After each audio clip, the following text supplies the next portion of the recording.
This is a HeadGum podcast. Greetings, Nadpoles. It is I, the Breakfast Wizard, here to talk to you about Magic Spoon, the sacred artifact I use to cast my cereal-mancy spells. After years of... Oh, what's that? It turns out this is an ad for Magic Spoon the cereal, not my spellcasting focus. As such, I'm going to let Caldwell take over. Ta-ta! Hey gang, Caldwell here. Sorry about that.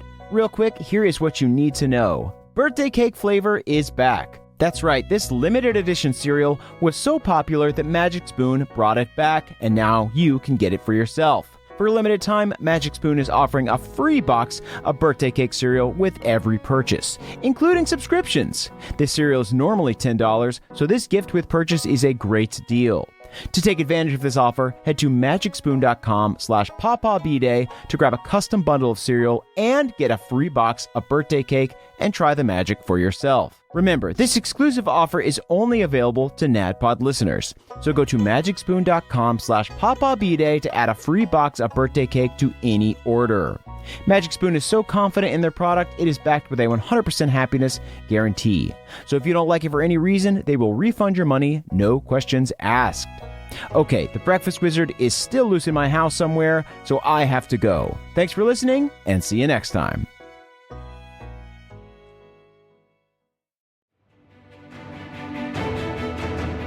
Welcome to the campaign after the campaign. This is not another D&D podcast. Welcome back to Bohemia, everyone. Bohemia.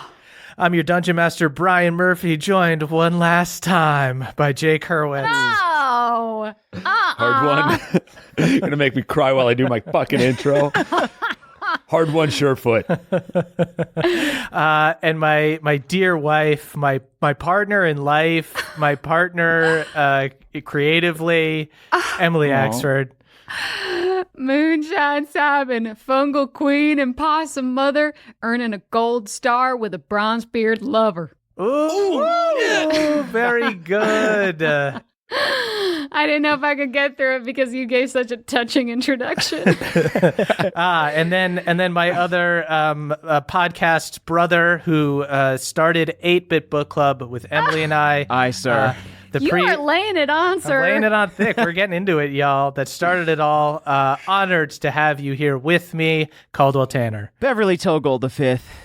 As everything ends, I fight beside friends to save the world, and also Erlin. Oh, very good. Turtis. Not one last Turtis. All right, come on, guys.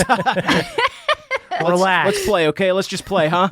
I'm trying to feel nostalgic about this shit. If you razz me. I joke to hide the fact that I'm devastated. Oh, my goodness. Of course, we're being melodramatic. There will be another campaign. We will be having Trinivale, and we'll be having a few things in between this and campaign 2. So we many got goodies. Trinivale, and we got a whole new cast of characters that y'all are going to meet and that are going to be total idiots. That's right. We promise. And who knows? They might have to play again in Bohemia because they might have to clean up the mess left by the band of boobs dead at Theala's feet. No. We won't be Okay, cleaning up a mess. We will be writing an injustice performed by a DM named Brian Murphy. Right. Okay, guys, you know what? Let's go ahead and do a little recap. Suppose we must. Okay. So last week, you guys helped Balnor recover from his brush with death and put him in bed aboard the SS Stormborn. You spent time with your friends and family in Gladeholm. Bev was visited in the night by his father, who possessed Balnor, then cursed his sword with necrotic energy for the Theala fight. Moonshine visited the Crick with Meemaw and learned a little bit more about the history of the druid's timeless body before discovering the critters of the Crick safely hunkered down inside the grandma tree. Hard One was reunited with Caw, then completely forgot about Caw as he ran off to party with his dwarven brethren. I'm glad this campaign's ending. Later, Hard One and Moonshine got laid. I just honestly just went to town on Jane. So graphic. So much more graphic than just having sex is going down on somebody for an hour. An hour? No. How long? Someone like Jaina, you take your time. Oh my God. An hour is not taking your time. Hey, Moonshine, would you call that a snack? Oh, Wow.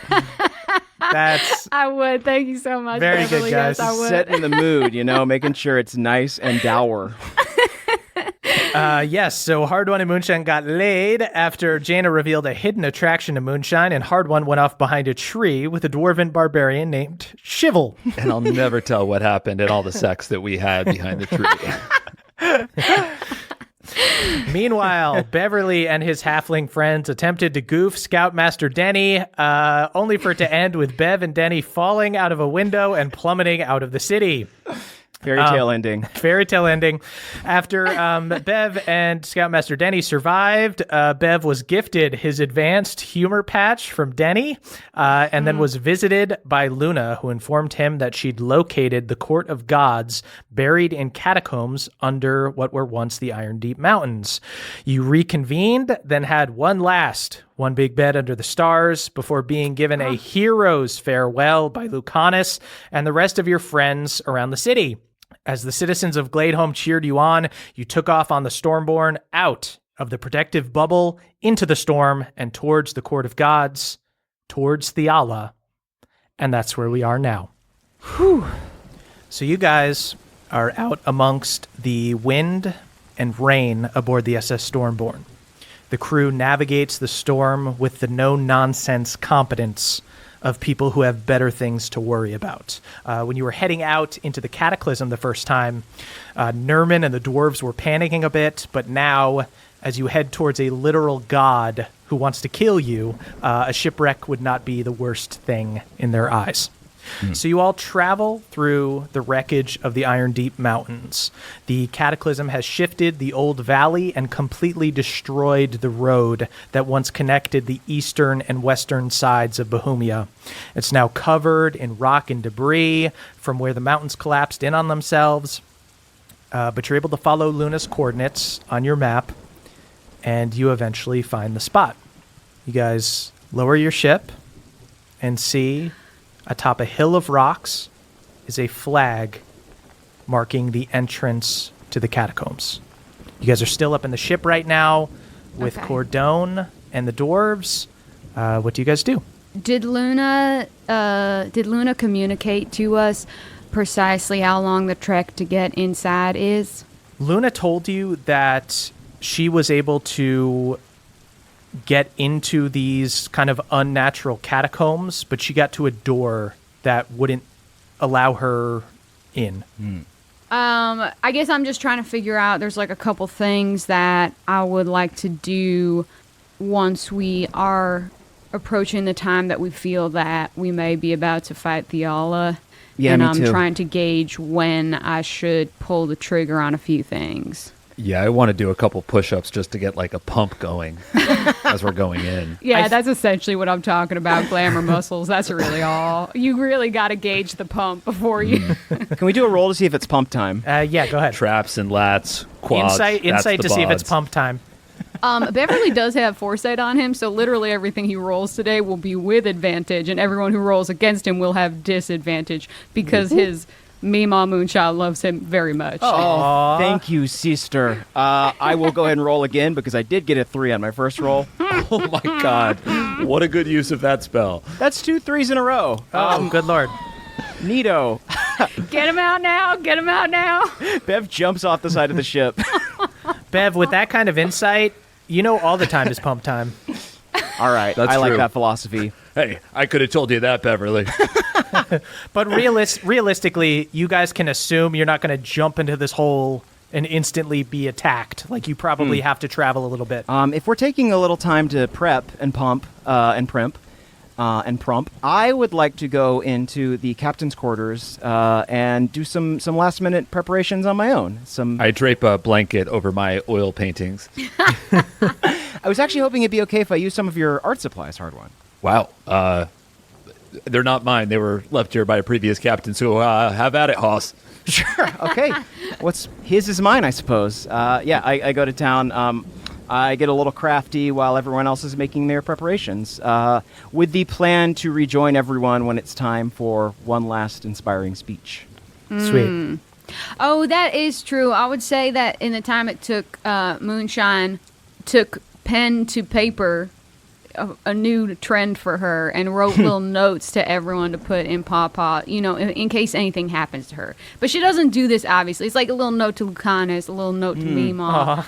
In worst case event, but she doesn't do this in an ostentatious way because she's not trying to put those sort of dark thoughts in other people's heads. It's contingency. That's Are all. you giving it to Pawpaw as like his mission, or are you just hiding it in his hair while he's like eating peanuts or something? I figure like a little fold of fat or something like that. I can kind of just shove it in. Are you letting him in on this though, or are you just? I'm not letting him in on it. Yeah, you see Pawpaw just furiously eating almonds, just completely distracted. Save just some have- of those for me, man. One hand holding Maybe out I smoked hawk almonds. some spores and just stick it to him. Glue it to his fur. Yeah, you leave a bunch of notes for your friends and family should anything happen to you in Pawpaw's fur. Actually, you know what? Maybe I could. Hey, Pawpaw, real quick. Actually, I guess I just rip him off and I just stow him in the boat somewhere. Okay. Yeah. Okay. So I guess I just I take pen to paper. Write a little note for Mima. Write a little note for Lucanus in the event of anything happening. There's an empty cubby. There's a cubby in the captain's quarters that used to have my oil paintings, and now it's free. So You keep saying oil paintings, but they're so watery. I thought they were watercolor for sure. well, we're suffering through the cataclysm right now, so it's running a little the bit. oil and water don't mix, unfortunately. My main beef with Theala is that she destroyed my art.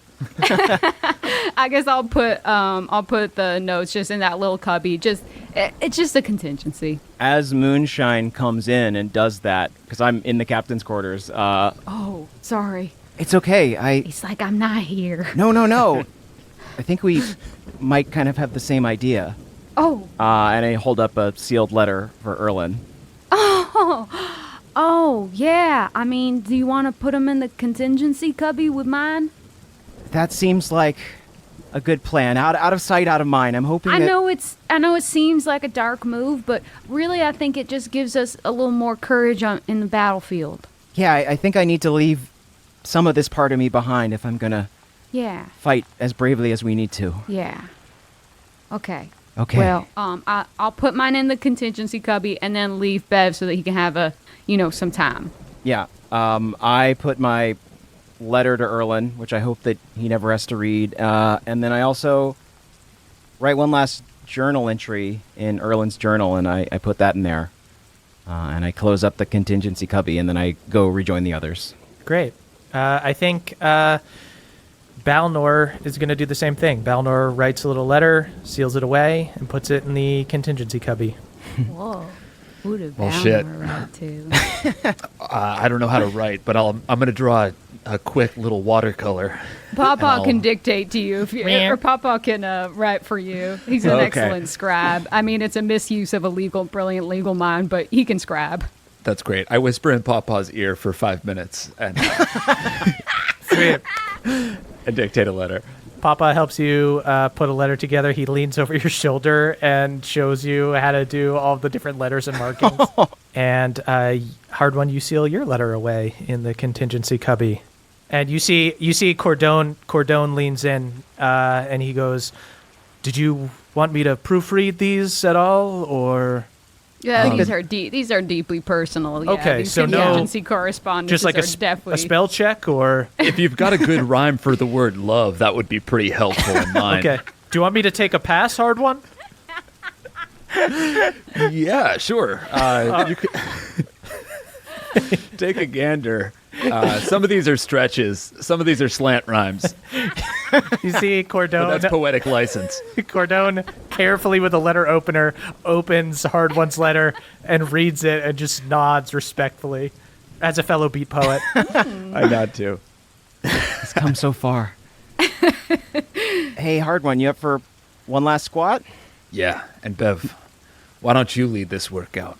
Gladly. Ooh, okay, I get in on that. I get way too low every time. All right, Ooh, I can hear relax, your knees. kid. This is really painful. This Yeah, that's hurts. right. Tailbone to the floor. Make No. sure you That's touch. too much of Make a sure hip you kiss. opener. Yeah, this Kiss that is wood. Kiss that wood. Beth, this is torture, man. Come on. up. Hard one shows us how to do the easier version too. Get on the timber so you can get limber. Let's do this, gang. No modification. Ass to the wood means you're doing it good. We need the modification, bud. Give me the modification. Balnor's dying. If you're hitting the planks, your glutes will say thanks. Sorry. All right, that's probably Hit the floor and you can do more. Why don't we just start a lifestyle brand, huh? Should we just start a gym? Let's turn around right now and start a gym and a I hope we lifestyle can. brand. Now that we've had a really tough leg day, should we go try to hunt down this god? Yeah, I think so. Yeah, I think before we go though, if it's all right, I'd like to lead us all in one last speech, one last moment of preparation, if that's okay. Okay. I take a knee like a football player. I take a knee as well. Balnor takes a knee. No dogging it, y'all. No dogging it. Okay. It's less of a speech and more of a song, actually. It's a battle hymn written at the very end of the Green Teen Handbook. And if it's all right, I'd like to sing it for y'all. It's more than all right. Please. Go on. Please do. Kill your idols, tear them down, so that your heart grows stronger. For in the shadow of a crown, your light can shine no longer. So give your gold to those in need, your love to friends and mothers. For when their statues fall to dust, we still will have each other. Kalukale, this is the way. Our task is true and vital. And so we must reforge our trust by killing all of our idols. There's 10 more verses, and I sing all of them. I'm going ham on my wood block during that whole entire thing. I hope got the you know. fiddle out. I'm selling garlic grilled cheeses in the parking lot. Balnor's absolutely sobbing. He's got such a haunting boy voice. It makes me want to cry, but also I'm scared. I feel like That's how I he's feel too. He's just alone in an abandoned church. Exactly what I was going for, Balnor. Thank you. Well, I hope you feel somewhat inspired by this hymnal. I do. I absolutely do. That was a beautiful rendition, young Bev. Thank you. Thank you. You have so much more to give to this world than just pain, but you are really good at delivering pain as well. It's an honor. That broke my heart, so you deliver pain in all the right ways, too. Let's go break some more hearts, huh? Yeah. Specifically divine ones. Divine ones. All right. We're the hounds, baby. You see All right. all of the dwarves and Nerman join in on the barking. They get in on it. Cordone hesitantly joins. Arf, arf, arf, arf, arf, arf, arf. There's hope for him yet. Oh, is Cordone intended to join us? No, my lady. You Okay. are a demigod. I am a butler. Yeah, I think that's for the best. Yeah, I wanted to keep you out of harm's way. Considering we enlisted your help, I did not want to put you in harm's way. Yes, but my lady, if you don't come out in, let's say, 16, 17 hours, I will fetch your bodies. Thank you. I feel like Theala might not give us the kindness of leaving a body, but that's very optimistic. Thank All right. you. I'll make sure your letters get where they're supposed to go. Thank you. Truly appreciate that. Bows deeply.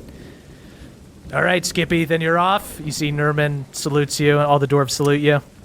I salute them, and I put the captain's hat on Nerman.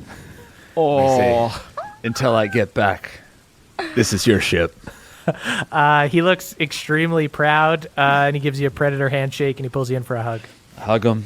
I also realized that I do have to put a 5th level spell into Pawpaw. So I'm going to put one of my spell slots into Pawpaw. And you told me but off mic that you don't want to tell me what it is. You want to just show me I a note have it written later. down on a piece of 'cause you paper. want it I to be a just like it's really not like a big surprise or anything. I don't. Yeah, it'll it'll be more fun. I don't want to show you my hand. You got I it. love it. So Moonshine holds her hand over Pawpaw and fills him with some kind of energy. Oh wow, he looks bloated. That must be a potent spell. Just throws up some almonds.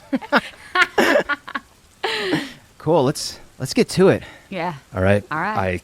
I kick down the rope ladder from Sweet. the Stormborn. Hard one. Kick the rope ladder over the side. You guys all take care to go down carefully. It is very rainy and windy, but you guys are able to make it to the ground safely. When you guys get down here and you see this flag that Luna has left for you, you see that she has secured a javelin here. And it's sort of a makeshift flag. It's not a real flag.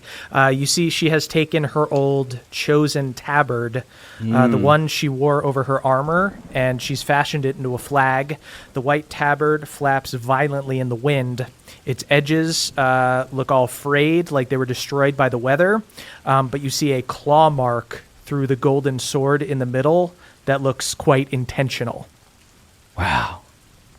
You know, we may be Titans, but there's so many people in this world that are so much cooler than us. It's important to remember that. Here. Yeah, she's just a damn werewolf with a redemption arc. I mean, I can't compare to that. Don't forget flying, because that's a big part. She does. Extremely important She adjective. flies a lot. As you guys are down here, go ahead and give me perception checks. Oh, Murph, by the way, can we say that I summoned Jaw last night? So Yes, I don't of have to burn a course. spell? Great, Of thank course. 29. 29, you other guys don't even need to roll. Moonshine, you spot this right away. You see that near the flag, there is a clearing in the rubble, a small tunnel that leads into darkness. It looks like you need to crawl at first. All right, I'm going to fungal form, Okay. just in case. I got another one in case it's too soon. But yeah, I guess y'all ready to get on your hands and knees? I mean, Let's crawl. we're the hounds. That's what hounds do. Okay. A roof. Just Balnor, you're crying a little bit. I think that I will go first, and I'll go into a rage, so I take half damage in case that it gets dangerous. Okay. Nice. Does that feel good to people? Yeah. Cool. I'll follow you. As Hard One's going in, I hold him back for a second, and I pull out the Tome of Demons and Archdemons, and I go to hand it to him, except that I've altered the cover to be a children's book called Hard One Keeps Swinging. Thought this might be a little more your style. What's it say? You'll know in time. There's like 3 words there, man. Surely. Balnor. No, he's just picked up on something, right? I mean, The picture on the cover's amazing, Beverly. Okay, And I yeah. know, Thank you. I know without knowing that you honor me, and I appreciate you, brother. That's what's important here. you know he honors you, man. It's got like 3 words. You just Then you say him, Balnor, if you're so fucking smart. hard one keeps swinging. I weep openly. Honestly, that is the reaction I was hoping for. So, Balnor, thank you for helping him along. You know what? That's why I'm here. It's also got 40 HP in it. Dope. Thank Sweet. you. All right, let me know how you guys are proceeding, in what order. Yeah, so I mean, my thought was I could go first because I can go into a rage and take half damage. Okay, sweet. If Great. there's like any falling rocks or anything, unless anyone else would prefer to go first. You lead the way. I think You that's know what? smart. Let's do a halfling sandwich, huh? The old halfling sandwich. Hey, Where you- Balnor, now we're the sandwich. Now we're the tuna. That's fun. Tuna in the middle, tuna on the bottom. My favorite kind of sandwich. Gross. That's absolutely foul. Are you talking about a tuna sandwich made with 2 tuna steaks? Can canned tuna in the middle. Well, tuna I guess steaks so. If Moonshine's in the front, presumably Bev a second, then Hard One, then Balnor. So it would No, I be- figured that Balnor was in the middle with me, and Hard One was our caboose. Double stuffed tuna sandwich. Double stuffed Interesting. tuna sandwich, yeah. I stand by how absolutely disgusting but curious I am about the All tuna on the bottom. Canned tuna. You guys don't like all tuna on the bottom? tuna steak. Yeah, you slather a little tartar Yeah, it on just the gets, bottom. your hand gets all wet, but then the top of your mouth gets all bready. You're No? looking fun. Yeah. What kind of world are we trying to save? We'll do the traditional halfling sandwich. Me and Bev will go in the middle. Sounds good. Sounds Okay. fair. Hard One brings up the rear, and Moonshine is in the front. So you guys crawl through the tunnel. At first, there is a bit of rainwater getting through the rocks, but it becomes tightly packed enough as you keep going that it no longer can get through. As you crawl through the darkness, Moonshine, go ahead and give me a perception check. Papa scampering along next to you, Moonshine. Yes, baby. 28. 28. Oh my god. You have dark vision, so you could see a little bit, but it's still very, very dark. Still hard for you to see. You see you almost run into it. You feel another javelin stuck in the rocks here. And as you reach around beyond it, you see that the rocks give way to a pit. There's a hole leading deeper into the earth. It looks like Luna left a javelin here, so like you guys wouldn't fall face first in there and give you like a moment to gather yourself.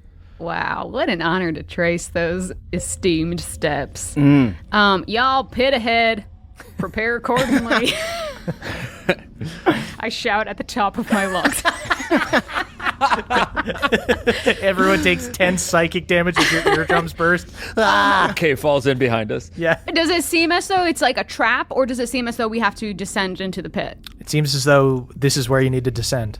You Okay, see, then. in fact, Luna has left more of her tabard down here. She's put like a stake into the side of the pit. You see a white piece of cloth over the tunnel leading down. I leave a thank you note. Yeah, should we y'all just want to grapple our way down? Use ropes like spelunkers? Yeah, or we could use the Jaja elevator. True. That's right. I'm here too. I die all the time, but I'm here. How on earth are you fitting in this cave? I'm kind of a ghost. Oh, Dad, am I dead? Well, I think that you are something special and unique and beautiful. Oh, thanks, Dad. Absolutely, my son. Now, if you don't mind, we all love to get on your back and play Turtle Elevator. All right. Beep, You beep. see Jaja kind of goes through Moonshine, the spectral turtle, and begins floating down the pit. All aboard. Cool. Yeah, hop on. Sweet. You guys hop on Jaja's back, and you make your way deeper and deeper down the pit. This does not appear natural as you get lower. It looks to be like a network of catacombs. As you take the turtle elevator down, the tortoise elevator down, you pass tunnels that are perpendicular to the pit, but none of them feel right. You feel called to go deeper. Okay. As we're going, though, I am keeping an eye out for anyone trying to, like, shoot an arrow at us. Yeah, Sweet. That's good. Just because. just like an unrelated skeleton warrior. You We have a see, side quest? He fells us. you see an angry-looking mole man with a little crossbow shakes as you guys go down. Not Knock today, it out of the bud. way with my hand. Ah, This is not your fight. Go home. Catch us next week, okay? I defend the mole city, and I have a quest for you. Sweet pea, just like I'll be back to liberate the Mole City. Don't you worry. Hard One is just so serious. Say that you are. Hang tight, young hero. You guys. Hard One just has so much reverence for critters. now we have to succeed. As you Friend guys of animals. As you guys go lower, none of these tunnels feel right until you start to descend below one, and down it, you can see a dim blue light. I mean, can I just do like a straight up insight check just to make sure this ain't a trap? Can I do like an arcana check to be like, what's that blue light? Yeah, go ahead and do arcana or insight. Blue. That's a 20. A 20. As you look down the hall and see this dim blue light, you see it flickers and there's a little bit of blue script on the wall, but you can't make it out from here. Blue script. All right. Good thing I spent so much time in the library. Let's get to reading again. Hooray! I whisper. Some epic final battle. Yeah, I think just real cautiously approaching. Sweet. Yeah. You guys hop off Jaw-Jaw. Jaw-Jaw begins hovering behind you. And as you guys walk through the tunnel, you see the glowing blue script begins to appear on the walls all around you. And all at once you hear thousands of whispering voices sounding desperate. Everybody go ahead and give me wisdom saving throws. With advantage because of Heroes Feast. Heroes Feast. Rose feast. Still thinking about that breakfast. Don't forget, Dad, +6 as well. And Oh, thank God, I rolled +4. really poorly. Okay. Wait, plus so 6 my and plus 4? No, and a D4 as well because of your dedication ceremony. Okay, this is actually huge. This is amazing. I have 0 to wisdom, but with all of these buffs, and I rolled high, but 27. Wow. 31, and I Wow. only rolled a 6. Oh Good my Lord. God. Because I rolled a 4, and I have plus 11 to wisdom, because obviously I'm a druid. Wisdom And thing. 27 for me. Wow, great job, guys. Good job, everyone. And just so everybody at home knows, the Band of Boobs, now that they have part of a divine heart, are able to exceed what a normal player would be able to do, what a normal character would be able to do. So I believe Moonshine now has +6 to wisdom, and Bev has Yes. +6 to charisma. Correct. So you guys succeeding so wildly on your wisdom saving throws, you kind of close your eyes and you try to concentrate, hearing just this cacophony of whispers, and you begin to be able to make out what they're saying. They're all saying different versions of the same thing. You hear old people, young people, children. Please let my family be safe. I don't want to die. Give them strength. God bless our Titans in our hour of need. Protect us, Titans. You realize that these are prayers about you or to you by people around Bohemia. You see that the glowing script on the walls begins to make sense to you. The writing is constantly changing to match the words of these prayers depending on what language they're speaking. And all signs point to this being the way to the court of gods. It would make sense that gods would hear the pleas of their people as they went in to decide their fate. And here you, having a piece of this divine heart, are able to hear the people around Bohemia and their faith in you. Wow. That's humbling. Yeah. That's a lot. Can we write back? Go ahead and give me a religion check. 23. What do you write on the wall? We are here. We are here for you. You feel an overwhelming sense of relief. What you have just done is essentially somebody praying to God and God coming back and being like, I'm here. You hear the whispers come back in your head. Oh, thank the gods. Thank you, Titans. Thank you. Protect us. We have faith in you. Of course, gladly, yes. I'm like writing a lot of thank you notes now. Don't overdo it. Don't overdo it, man. Yeah, seriously, just be careful. Sincerely, Beverly Togold the Fifth. This is going to take a while, okay. actually. Yeah. All right. Maybe we don't put our names in because that, might have a stink of arrogance to it. Seems rude to not sign it. You guys see light from the blue script floats down and circles around you. and you guys all get a D10 of inspiration. Oh, Ooh. rad. What if feeling all this praise is intimidating? Do we subtract a D10? Yeah, it's cutting overwhelming words. and we don't feel as though we can live up to it. Do you guys think the gods were scared when people looked to them? If they weren't, then they weren't doing it right. Yeah. Balnor nods. I don't know what's going to happen after this, but this doesn't seem like the responsibility that I want or that we deserve.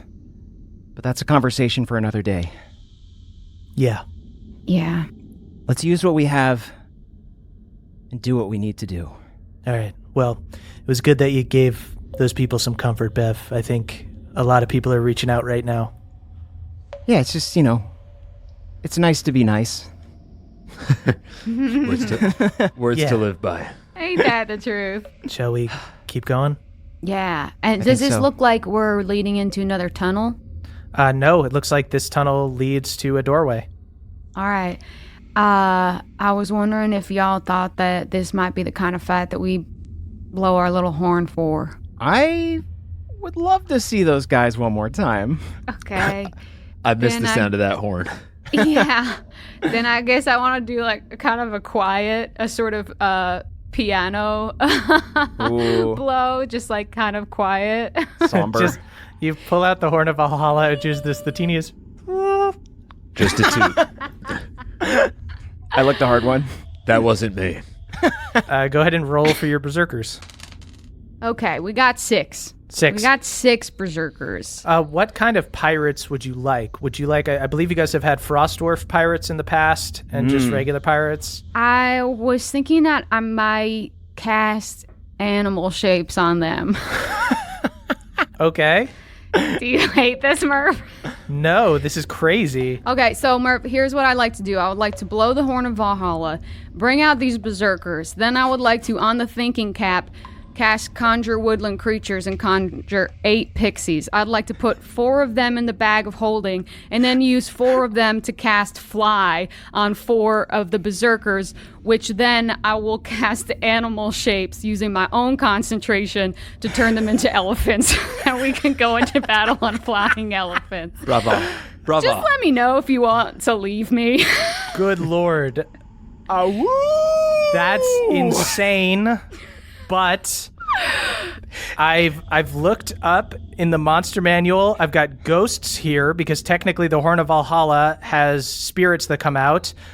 It doesn't say anything about condition immunities, about it not being able to change its shape, so you can change it into an elephant.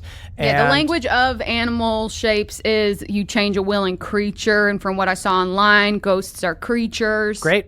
And these are Berserker stats anyway, so I can make a ruling that it was Berserker stats. So Moonshine, you conjure woodland animals. You make Put 4 pixies of the appear. pixies in the bag of holding. Okay. Then 4 of them cast fly. I rolled for it. We have 6 berserkers, so 2 of them are just normal elephants, and then 4 of them are flying elephants. Okay, great. So you've got 6 I get off elephants a with normal elephant onto a flying one. you. They are. I mean, Sorry, I excuse guess me. they're. 1 second. I guess they're spirits, but right now they fill up like the entire hall. Are they tangible? Like, could we climb on them if we wanted to? Yeah, they can attack and stuff. So yeah, Oh. you can climb on top of them if need be. I'm on one. Don't worry. Yep. Don't worry. I'm on it. So you guys have these elephants. I'll say that you can't climb on them until you get to a bigger room. But you can imagine the gods were bigger than what you guys were. Like, this tunnel is very, very big, but the elephants are like pushing it a little bit. Like, they're all the way at the edge, like not super, super comfortable, and just kind of walking along behind you guys. Are they wearing little pirate outfits? Some of them do have little bandanas on. So cute. Yeah. This is like when you are in a cutscene in a video game and you chose the stupidest outfit option. Yeah. I was just figuring the angels are gonna be flying. No, this is good. This Thank is you, the Moonshine. energy I want. You know how much I love creatures. Oh, that's true. Maybe I don't give one to hard one. Balnor, hop on. Don't be shy. All right. Hey. Just a halfling on an elephant. The Game of Thrones finale did not deliver elephants, but we did. So you guys continue down the hall. I want to call my dwarf daddies as we're walking down the hall. Okay. Oh, all right. We ready for hot tub party, man? We already win this one. I know at this point it's bad, man. It's bad right? news. But hey, Yeah. look, there's ghost elephants. So, not bad. Not terrible. They're terrified of elephants. Get dear. that thing away from me, man. Come on, it's awesome. What don't What? you get? It's really cool. It's a freaking woolly mammoth without any hair, man. It's weird. I don't like him. They're wearing pants. It's fine. It'll make sense in a few minutes. All right, got it. So you guys continue down the hall, and when you get to the end of the hall, you see an ornate door made of white marble with intricate gold carvings. You see an image of a tree with 20 branches that extend out into symbols of the original deities. Some you recognize, some long forgotten. I definitely look for Melora. I don't know if I was she's going to look for an original Pelor. deity. Pelor is there. You see a symbol of a sunburst. You do not see Melora there, Moonshine. Wow. She's the new class. Can I carve in a little Melora?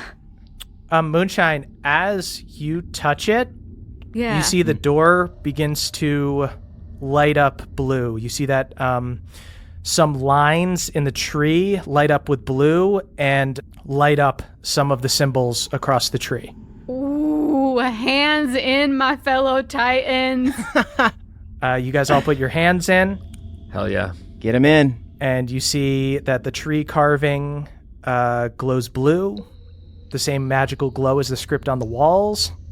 And finally, after you've all touched it, the entire tree glows and the doors slide open, revealing the Court of Gods.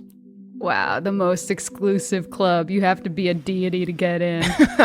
You have to have at least 1/15 of a divine heart to be there. I think these elephants are underdressed. You guys go past the doors. You enter this quote-unquote room, but it is not part of the cave at all. It is an endless sea of stars. Dark space, bright stars. Is this a pocket plane? Is it heaven? Or is it just how the gods see us, as distant specks of dust? You guys levitate as you walk in, staying safely at the same level as if there were an invisible floor beneath you. Oh, so we didn't even need flying elephants. We'll see. Yes, we did. They'll come in handy. I'm still on my elephant. The elephants that aren't flying are really pushing the limits of this levitate and are like starting to sink a little bit. Think light. Think light. Hey everybody, it's Emily here to talk to you about Aura Frames. Mother's Day is coming up and some of us are looking for a way to shower the maternal figures in our life with love. Well, look no further. Aura Frames are the digital picture frames that bring all your photos and videos together in one gorgeous, high-resolution display. They're super easy to set up. They save you from the struggle of printing and framing your favorite photos, but most importantly, they help you stay connected with family that live far away. That's because you can kind of preload a bunch of pictures onto the frame, but you also get to keep adding pictures, and you can invite the rest of your family to add pictures. The gifts you make mean the most, so this year, turn your family's past into the perfect Mother's Day present with a connected frame from Aura. Right now, Aura has a great deal for Mother's Day. Listeners can visit auraframes.com/pawpaw to get up to $30 off on their best-selling frames. That's AURA frames.com/PAWPAW. Plus, listeners can get free shipping with code PAWPAW at checkout. This deal ends on Mother's Day, May 14th, so don't wait. Terms and conditions apply. Goodbye, sweeties. Hey there, Nadpoles. This episode is brought to you by Rocket Money. Do you know how much your subscriptions really cost, folks? Well, most Americans think they spend around $80 a month on subscriptions, but the actual total is closer to around $200. Holy hell. If you don't know exactly how much you're spending every month, then you need Rocket Money. Rocket Money is a personal finance app that finds and cancels your unwanted subscriptions, monitors your spending, and helps you lower your bills all in one place. Over 80% of people have subscriptions that they forgot about, and chances are you're one of them. Like that Stars app just to watch that one show, or that free gaming trial you never actually used. Well, Rocket Money will quickly and easily find your subscriptions for you, and for any you don't want to pay for anymore, just hit cancel and Rocket Money will cancel it for you. It's that easy. Rocket Money also helps you manage all your finances in one place and automatically categorizes your expenses so you can easily track your budget in real time and also get alerted if anything looks a little funky. Over 3 million people have used Rocket Money, saving the average person up to $720 a year. Wow. So stop throwing your money away, cancel unwanted subscriptions, and manage your expenses the easy way by going to rocketmoney.com/pawpaw. That is rocketmoney.com/pawpaw. One more time for you, rocketmoney.com/pawpaw. Thank you. But you guys see amongst the ocean of stars, there are stairs going up to a white marble platform. And on the platform are 19 grand thrones that look like they could seat giants. Like the door that you took to this strange place, the thrones are all lined with gold. And suddenly you guys hear a voice booming from above you. Ah, my fellow gods of the material plane, court is finally in session. You see, from space above you, Theala floats down, sitting in a throne that dwarfs the others in grandeur. While the others are uniform, the back of this one features the elaborate symbols of each of the primordials. You know from what Luna told you that back when they walked Bohemia, the gods would take turns sitting on this great throne as they led the others. Now Theala sits on it, god of gods. The last time you guys saw her, when she caused the cataclysm, she looked almost alien with glowing radiant skin. Now she looks like the first time you saw her, just like a powerful human. She wears white plate with the long golden sword of the Chosen in the middle of her breastplate. She's got long blonde hair, 2 great swords at her side. The only thing special about her are 2 yellow gems socketed into her head above each of her eyes, and you see she's wearing another gem around her neck. I mean, I'm assuming I don't even have to roll Arcana to be like, the gems in her head are Alana's and Ulfgar, and the gem that she's wearing is Erlin. You can tell right off the bat. You can sense that. You know he'd look better as a belly chain. Her throne slowly descends and settles amongst the others on the platform. And you see she motions towards the other chairs. Go on, take a seat. This is the first time in millions of years that gods met here, and we have much to discuss. The fate of the world itself. I do a lot of discussing standing up, so we can just get straight to that. I don't need to rest my cheeks. Yeah, we did do a lot of squats earlier, but we're still fresh. I look at Balnor. You see, Balnor was already sitting, but then just pops back up. Yeah, where our legs aren't sore at all. Nah, we're good, we're good. We did the regular version and not the modified one, and we're okay with that. I nod really hard. We did the cheeks to the streets version. See, she nods, and she goes, I understand why you hesitate. We all know where this is leading, but I'd like to take you somewhere. To Elysium, the former domain of Pelor. You would take me to the site of his murder? Where you broke the foundation of light that made me who I am? Fine, take us. Show me what you did.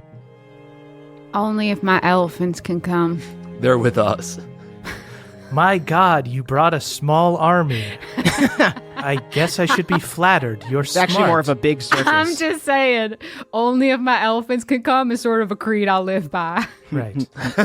Beverly, to your point, I am not the first god to kill another. Look around you. You see she gestures to the symbols on the back of her throne. Aren't there a few here that you don't recognize? Do you think Pelor's hands were clean? Of course not. You don't get to this council with clean hands. I know that. I may be young, but I know that. Although I will say, just for the record, we've done a lot of unclean things, but the divinity in us was gifted to us, so there is another way to get a divine heart. There is another way to get 1/9 of a divine heart, maybe. Isn't that enough? Seems like plenty to us. We'll see. You see, Diala waves her hand, and the Court of Gods is transported to Elysium. The starry sky changes to a heavenly abyss, blue skies, white, fluffy clouds. You hear the sounds of wildlife and feel an overwhelming sense of peace. You hover over a gorgeous floating island, teeming with life. Colorful parakeets perch in trees bearing delicious fruits. Animals frolic, powerful bucks and beautiful does bouncing through the fields. You see thousands of humanoids as well. Thiala's followers, the people who bent the knee. They play games, they splash in the clear water, they soak up the eternal sun. You feel joy, a buzz of happiness just being here, but you are brought to the reality of the situation when you can spot in the distance the wreckage of Pelor's floating pleasure yacht in the sky. It's just like in the stories. You see Thiala gestures to the floating islands below. This is it. Some might call it heaven, but it isn't truly. Like a flower in a vase, it is beautiful, but it will not grow. People don't age here, they don't procreate. It is a paradise frozen in time. So it is not a paradise at all. But what if we could take this? A life without lies, murder, thievery, and bring it to a place where life can begin. So you're saying that I believe that the reason that it is the paradise you believe it is, which, by the way, a lot of things can look like a paradise from an aerial view. But All it takes is light. yeah, you got nice lighting. Kudos. You put a nice fucking filter on this shit. Fucking kudos. Valencia, very forgiving. You see a few angels nearby are making the light look really good on the island. Look at that bounce. But here's the thing. Yeah, part of it is because it's frozen in time. What about when you subject it to the vicissitudes of life? You think it's not going to change or warp? You think it won't need maintenance? You think it won't have weeds that grow? I think that's why we need a strong hand. Listen, I know what I'm doing is wrong. Oh, great. Good. Stop. But I am willing to be a martyr for this cause. One last sin to rid the world of murderers, criminals, thieves, and liars. I can cleanse the souls of Bohemia and save them. We can bring heaven to earth. You can sit on my council and advise me like the gods once did. I mean, you realize the second that you subject these people to life lived on a timeline, and they see people they love died, and they see people they love not want to be with them, and they procreate or can't procreate, or all the other difficulties that come with life, like, that is where a lot of cruelty will crop up. And by pampering them, you're not preparing them for that experience. You can't just sin one time and expect everything to be perfect forever. Not to mention the way that you recruited people for this little, adult summer camp you got going on. The way you recruited them was literally by choosing the cowards. The people who are here are the greatest cowards. You're not starting with the best stock. The people who are heroic, the people who care, the people who are individuals, they're back on Bohemia. You see, when you call her followers cowards, you see she lets down the sort of blasé, godly high horse thing, and she sneers, and she goes, "You call us cowards? Pelor had the power to end evil, but chose not to." All I'm saying is you're showing me this pretty pastoral picture, but personally, I wouldn't want to live here. Pelor couldn't have ended evil. It's foolish to think you can. Evil always grows in. A garden must be pruned. It must be cared for. What you're trying to end is freedom. You want to lock everybody up so the world can stay perfect. What I want to do is exactly what Beverly's saying. I want to prune the world. Right, so you want a fancy little topiary in your backyard that you could say, look how neat and nice that is. But I'll tell you what I want is not that. What I want is a fucking garden overgrown. I want to see what nature has to offer. You want and let chaos? It run free. You want chaos? Yeah, we want fucking chaos. We want chaos. We do want a little chaos. You can weed sometimes, but sometimes one of the weeds that shows up is kind of fucking dope, and so you keep it in there. I got some fucking ivy. That's an invasive species, and that shit is beautiful. You leave flowers in a garden, they stay the same. But when you let them grow free, that's how you get wildflowers. Yeah. And they're beautiful as shit. I think the real difference is you think this is your story, and we think this is our story. Not our as in the five of us. Yes, I'm including Pawpaw. But I mean our as in everyone's story. So it's not one gardener, it's a bunch of fucking gardeners. You're all young. You think you have all of the answers. No, actually, I think that we don't have any of the answers, and neither do you. I know how your story ends. The wheel of suffering turns over and over again. You see she raises her hand, and the platform leaves Elysium and enters a strange planar vortex. You hurtle through orange and black matter swirling around you. Eventually, the matter around you takes the image of different periods of Bohemia's history. Your story has been told before, and it ends the same way every time. You see Elias Stormborn standing triumphantly at the head of the SS Stormborn with Lydia, Red, and Gunther. They look happy, excited, another adventure on the horizon. It flashes forward to Elias insisting to stay behind to fight Galadin the Chosen, forcing Red and Lydia to abandon him to protect Hardwon, breaking the party and their family. You see Meemaw, Cobb, and Maribel adventuring together in the Living Wood.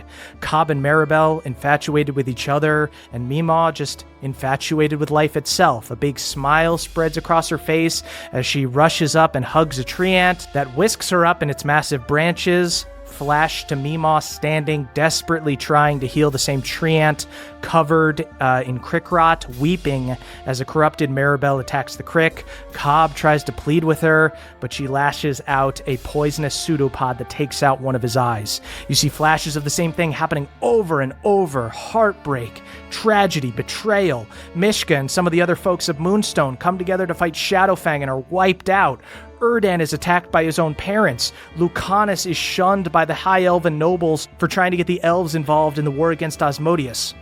Finally, you see Ulfgar, Alanis, and Theala in the Hungry Trout Tavern, the same place where you all met in Moonstone.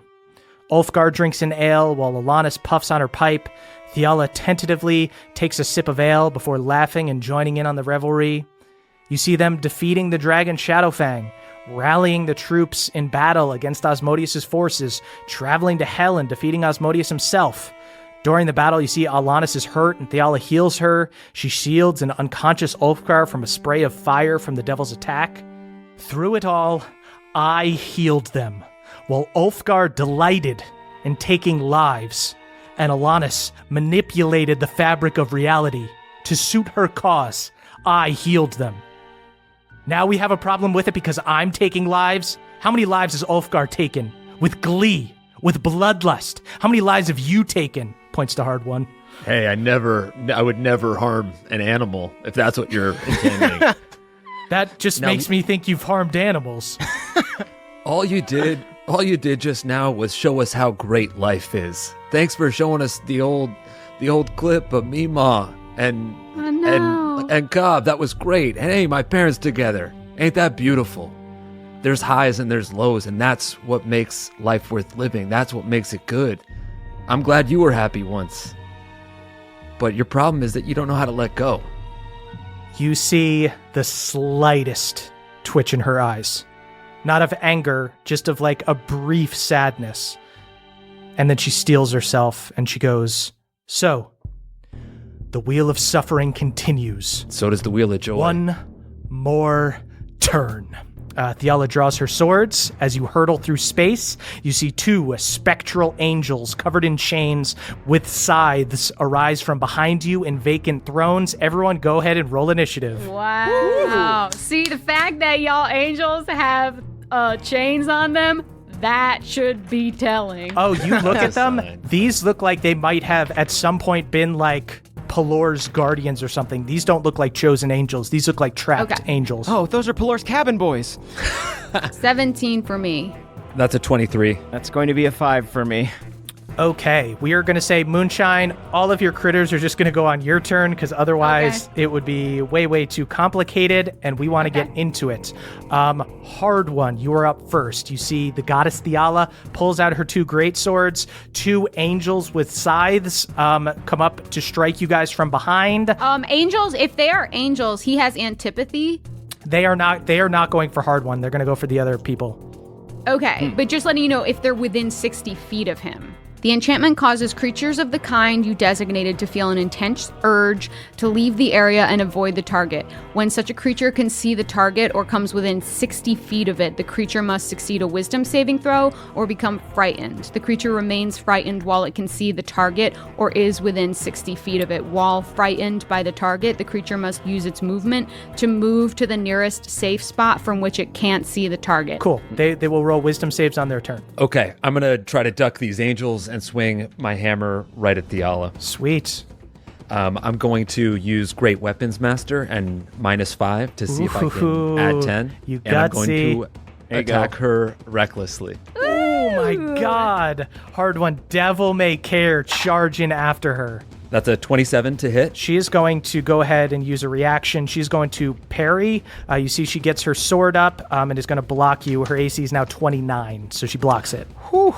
Got it. Okay, well, I've got 3 more attacks. Go for it. So I'll do that. That's a crit, baby. Ooh, I wish I used it on that one. So I'm going to roll the extra attack right now. Cool. That's a 26 to hit. That doesn't hit, I guess. That does. The reaction's just for one attack. It's not like shield. Okay. Then I'm going to attack again. That's a 23 to hit. That hits. That is another crit. That's a nat 20, baby. Good God, Hell man. yeah. So this is my final attack. Got it. 25 to hit. Does hit. Okay, and I'm going to action surge. Oh, good God. Ooh. Get going. At the end of this, will you tell us exactly how much damage you did total? That is the plan. That's a 23 to hit. That hits. Okay, so now I think for the final 3 attacks, I'm just going to use the Great Weapons Master on every single one. Great. That's another nat 20. Good God. man. Wowee. So we're just going to add up the damage at the end. So yeah, you guys see what happens is Hard One goes up, swings recklessly at her. She gets her 2 great swords up and blocks in kind of like a display of power. It makes her too slow, and Hard One just swings around. Magical power of the Dwarf Daddies making him unnaturally fast, and he wham, wham, wham in the ribs, both sides. And that elephant, too. Don't forget the elephant. Yeah, you're on an elephant. I rode into battle standing on the elephant. Does a 22 hit? 22 does hit. God damn, that's another crit. That's a 19. That's insane. And a 23, which That also hits. also hits. And I did the extra 10 on each of those, too. Yeah. So that is 297 damage. Good lord. Sweet pea. Oh. Oh my good God. Bev, you led a great workout this morning at Moonshine. I'm still thinking about that goddamn breakfast. You gotta touch the floor. That's all I'm saying. You go toe-to-toe with this god and deal a crushing blow to her breastplate, and you see it actually knocks her back, and you see a little bit of blood trickles out of her mouth, and she smiles. Not bad. Not enough divine hearts, huh? And now my dwarf daddies actually get to go. Hard one. The dwarf daddies swing into her. You see it does not affect her. She's immune to radiant damage. Sweet. So they're just here for moral support. That's right. Great swing, great form. Use your hips, buddy. Yeah, you know what? Words of affirmation is my love language, so I appreciate it. Sweet. So, end of your turn, she is going to use 2 legendary actions to boy. cast a spell. She's going to do just a 3rd level dispel magic, so it will... Counterspell. Okay. Fuck yeah. Yeah. Sorry. Damn, you don't deserve to sit in that chair. Moonshine counter spells. You see she smiles. That is Theala's turn. She holds her hands up and she goes, "Normally I don't tolerate failure, but I know how he annoys you so." She's going to cast a 9th level True Resurrection. "Come to me, Galad Roselle." No! You hear a distant strike true. Honestly, Theola, I'm fucking glad I counterspelled the other one because I'm fucking glad to kill this dude again. Yeah, One more head for our collection. you've made a huge mistake. You guys see Galad appears. What a person to cast True Resurrection on. Do you realize what a broken spell that is? And you brought back Galad. He's the white rose of Galateron. You see Galad Roselle shows up in his gleaming armor, looking like he did in Galateron. Beautiful, looks like a replica of Rosaline, essentially. Looks like the same as Rosaline. He's brought back like as he was in elf form. Shows up, golden yellow hair. My goddess, it is such an honor to get to serve you for the light. Just do not fail me this time. He doesn't annoy you? Sure, a little bit, maybe. He's fine. Galad is fine. I'm fine. Goddamn. The goddess thinks I'm fine. And I thought I disagreed with you about how to govern the world, but I mean, this we really can't meet anywhere close to the middle on. A lot of other important people that have died. This seems like maybe know. a slight waste of the spell. And you would probably know, Moonshine, that spell is supposed to take an hour to cast, so Theala's power is immense. And that is actually her lair action. You guys see the moving images in this void begin to spin in a hypnotic rhythm. You begin to lose your bearings. It's difficult to stay standing. And hard one, you briefly lose consciousness. Oh. You open your eyes after a moment. You're in a house. Is the fight over? No. It's only just begun. You hear stampeding feet and shouts from outside. They're coming here. To the house. This is your house. You need to defend your honor. Your family's honor. You grab your axe and catch a glimpse of yourself in the reflection. It looks like you, and yet something is different? Darker hair, maybe? No, it is you. This is how you look. You must be going crazy. You hear the soldiers approaching from the outside. You wait a beat. After you hear a commander call for them to charge the door, you swing the door open as the first knight goes to ram their shoulder through it. The momentum drives them into the room. You swing your axe and plant it in the back of their head. That's one. A line of them charge in, but a few of them are nervous. They don't surround you quick enough. The braver ones are the first to go down. You almost respect them. As the rest of their allies shoulder their way in, you see him. The commander. That sniveling weasel, Galad Roselle. He really needs to blow his nose just like one time. Take care of that deviated septum. The nights begin to overwhelm you. Cut, a sharp pain. Stab, something broken. Cut, seeing red now. The tunnel vision sets in. Gotta do this now. If you can take him with you, this will all be worth it, right? You charge past the soldiers, letting out a primal scream that burns your throat. They get a few more shots in, but you get what you wanted. You're within swinging distance of Galad. He wasn't expecting this. You swing your axe with the speed and might of one of Kord's champions. He barely gets his greatsword up in time. What was it called again? Rosie? Who names a fucking sword? You rain blows down on Galad. He is on the defense. He's trying not to get hurt, but you are trying to kill him. An advantage, maybe? No. Each time you swing, he blocks with that damned sword. You heave and grunt. Blood loss getting to you now. His allies are closing in. Tunnel vision. You're slowing down. One knight swings their sword and slashes a tendon in your leg. You shudder and fall to a knee. The last thing you see is Galad Roselle plunge his stupid sword into your chest. The last words you hear are, Strike true. and then it all turns inward. You didn't win, but you bought them some time, didn't you? You have regrets in these final moments. You regret that you'll never get to know your son. But more so, you regret that he won't remember you, and you know that makes you a bad person. You hear Theala's voice.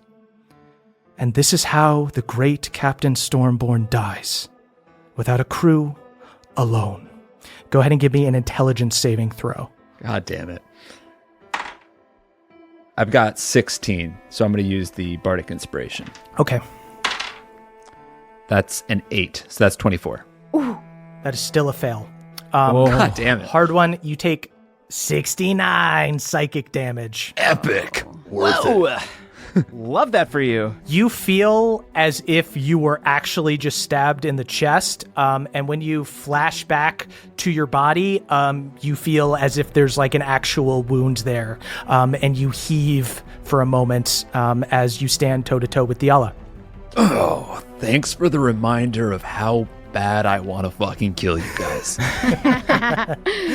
Let's get him. Let's get him together, my goddess. I'll attack from the back.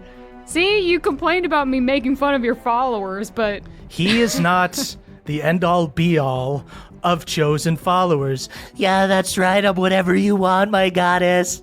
I'm a little dog. I'm a stupid little dog. We met a bunch of them, honestly. yeah. Yeah, there's a lot of embarrassing flavors of Chosen out there. That is actually on initiative 18, Balnor's turn. Balnor is going to go up, and I guess he'll take some cracks at some angels because they are near him right now. So there's 2 angels, Galad Roselle and Theala now.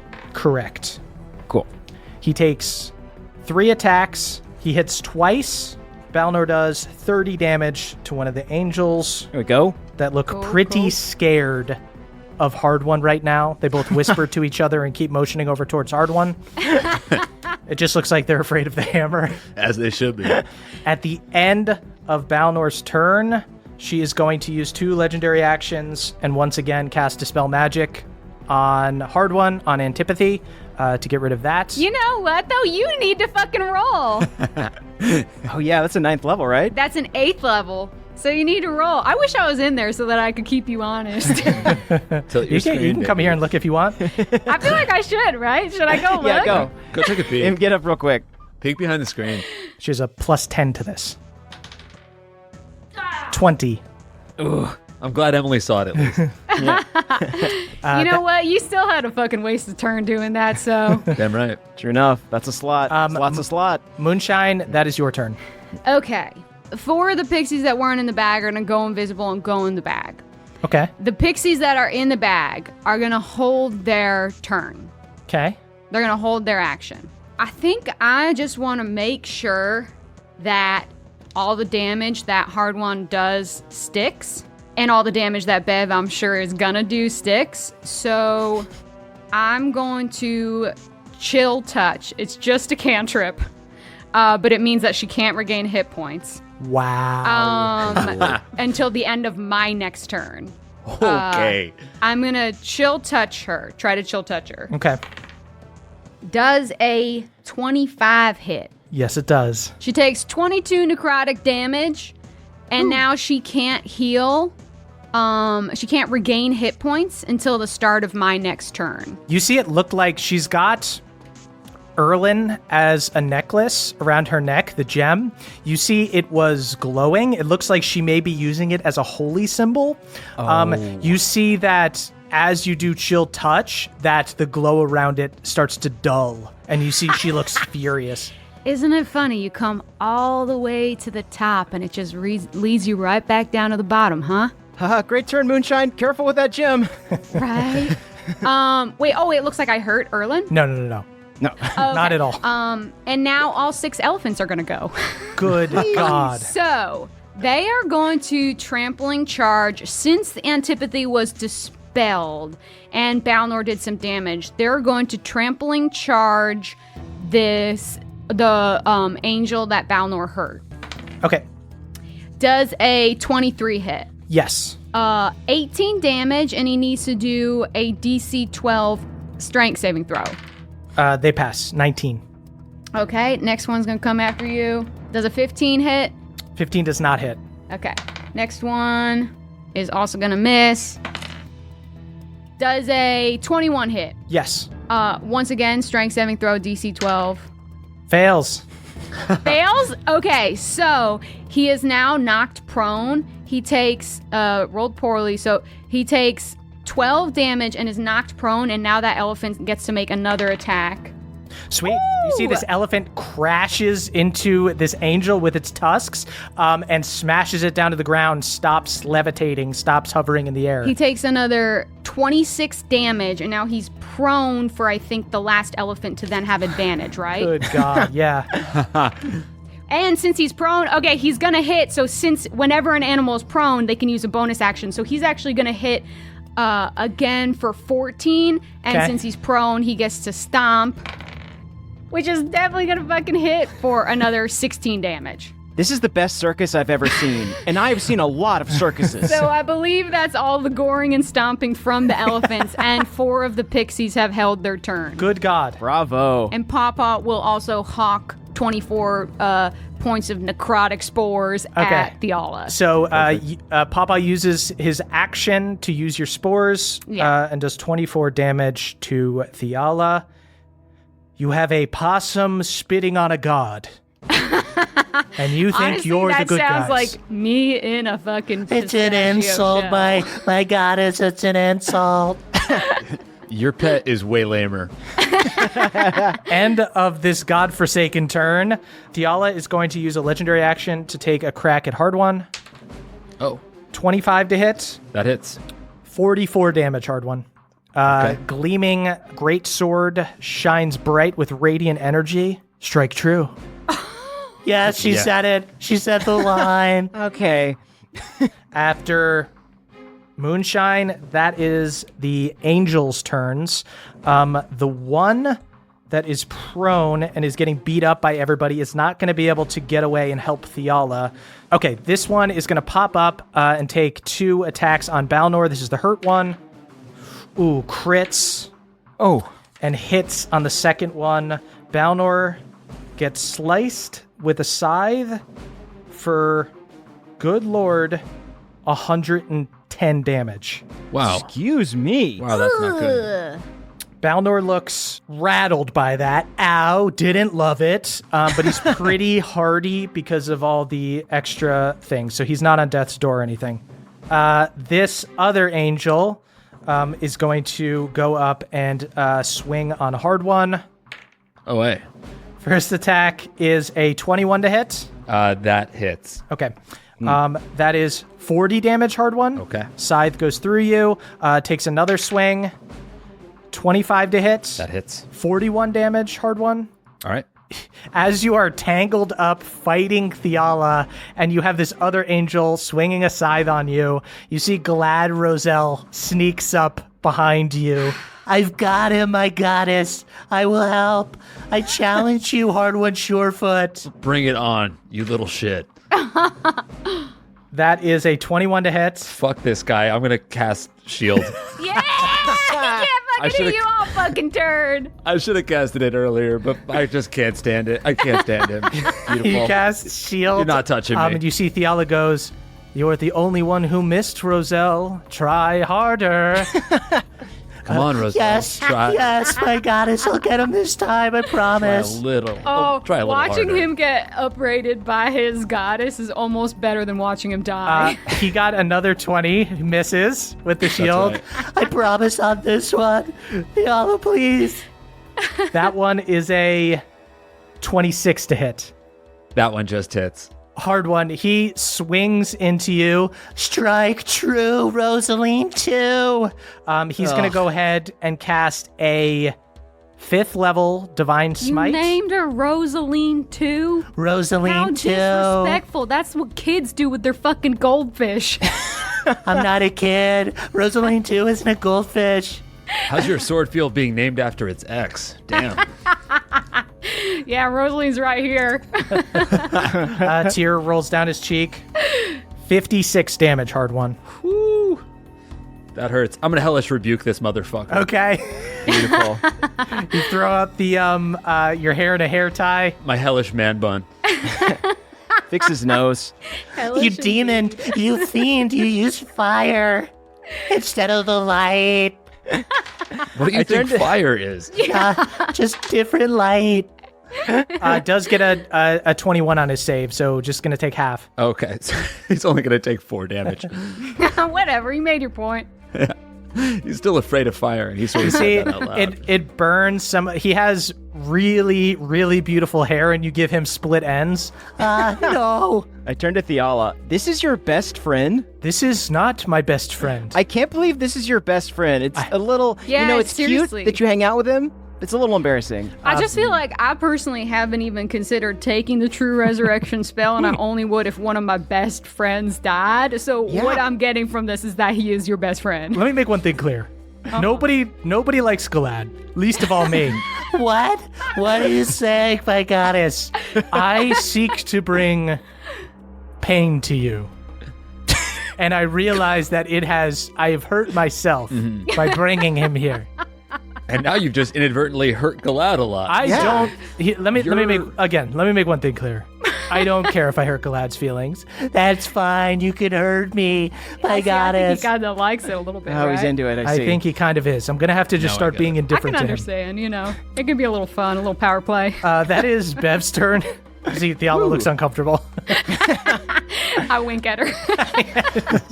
The one thing just that super religious person super uncomfortable by. All right, come on, let's be serious now. Never. I turn to Moonshine and I say, "Hey, Moonshine, you mind if I try a fungal form out?" Yeah, do it up, young Bev. All right, I think I got enough spores rattling around in here. Yeah, you've been around me long enough. I might have infested you. Absolutely, they are bubbling up, and I think it's time they came out. And with my turn, I want to use my Elder Champion ability, which as an action I can activate. You see, in addition to the flowers in my hair, mushrooms start sprouting as well. My hair glows green and starts floating through the air as if I'm underwater. And I have taken on my Elder Champion form. Whoa. I fully was trying to be strong in front of Theala. I weep because all along Bev has been this fancy little lad that I never knew if he understood what a dirty dame I was, and then seeing that I've rubbed off on him and he's embraced it has moved me to tears. Emphasis on plural. He just brought the funk.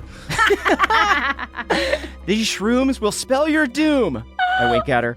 And so when I use Elder Champion, I use that as an action, but as a bonus action, I can now use Paladin spells. Whoa. So for my bonus action, I run up, I jump onto the back of one of the elephants as they're all flying around and attacking. I jump off that elephant onto a flying elephant. Then I jump into the air, grab my sword, mushrooms start sprouting from my gauntlets, and I slam down and do a destructive wave on everyone within range. Amazing. Dope. I'm going to say the Angel and Galad came up behind Hard One. Theala's on the other side. You can either get Theala by herself or the Angel and Galad. I'm going to get the Angel and Galad. I want to Great. take care of these minions. Okay. So they need to make a Constitution saving throw. Okay.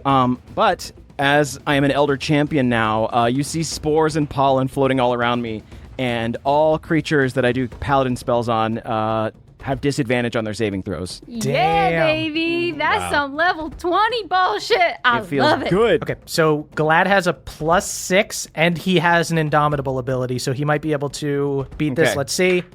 He still fails because of disadvantage, so he's going to take the full thing. The Angel is going to roll with disadvantage. Ooh, only a 15 already fails. Yep, fails. Both of them fail.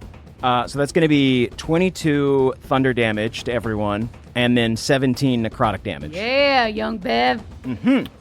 You see a wave of thunder and necrotic energy go across the ground, and Galad crumples over. Rosaline 2, protect I me. can't believe this is your BFF. This is just so sad, Theala. Are those bracelets I see? I don't like Galad. This is my own bracelet. Galad made his to copy me. No, my goddess. Taking yours all. It is a friendship bracelet. Fine, I'll take off the bracelet. And before my turn is over, I would also like to send Jaja to circle around Moonshine, preparing to use his shield ability. Great. Yeah. That is back up to Hard One's turn. Oh, sweet. Yes. I'm going to take a little gander at Bev's amulet. Oh, please do. Not that I need it. You're looking a little worse for wear, Hard Bun. God damn, it's going to be hard not to just attack him. But I must. I'm going to swing exclusively at Theala. Yes, I was hoping you would. And I'm going to attack recklessly, and I'm going to -5 to add 10. Okay.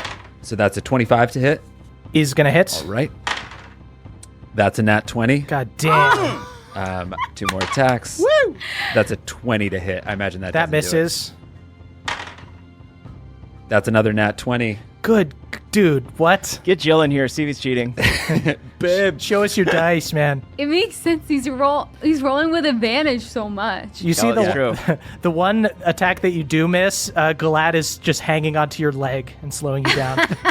Stop. Are you biting me? Yeah. Jesus. That is another crit. That's a 19. For fuck's sake, Beautiful. man. I'm going to kill you. Okay. Okay. Oh. I'm going to action surge and attack her Good God, again. man. That's a 24. She will use her parry on that one. That's a 26. That hits. That's another crit. That's an 18. God, man. Oh my God, that's a 19. I crit again. Oh, the crit show. This is ridiculous. Wow, that is 285 damage. What?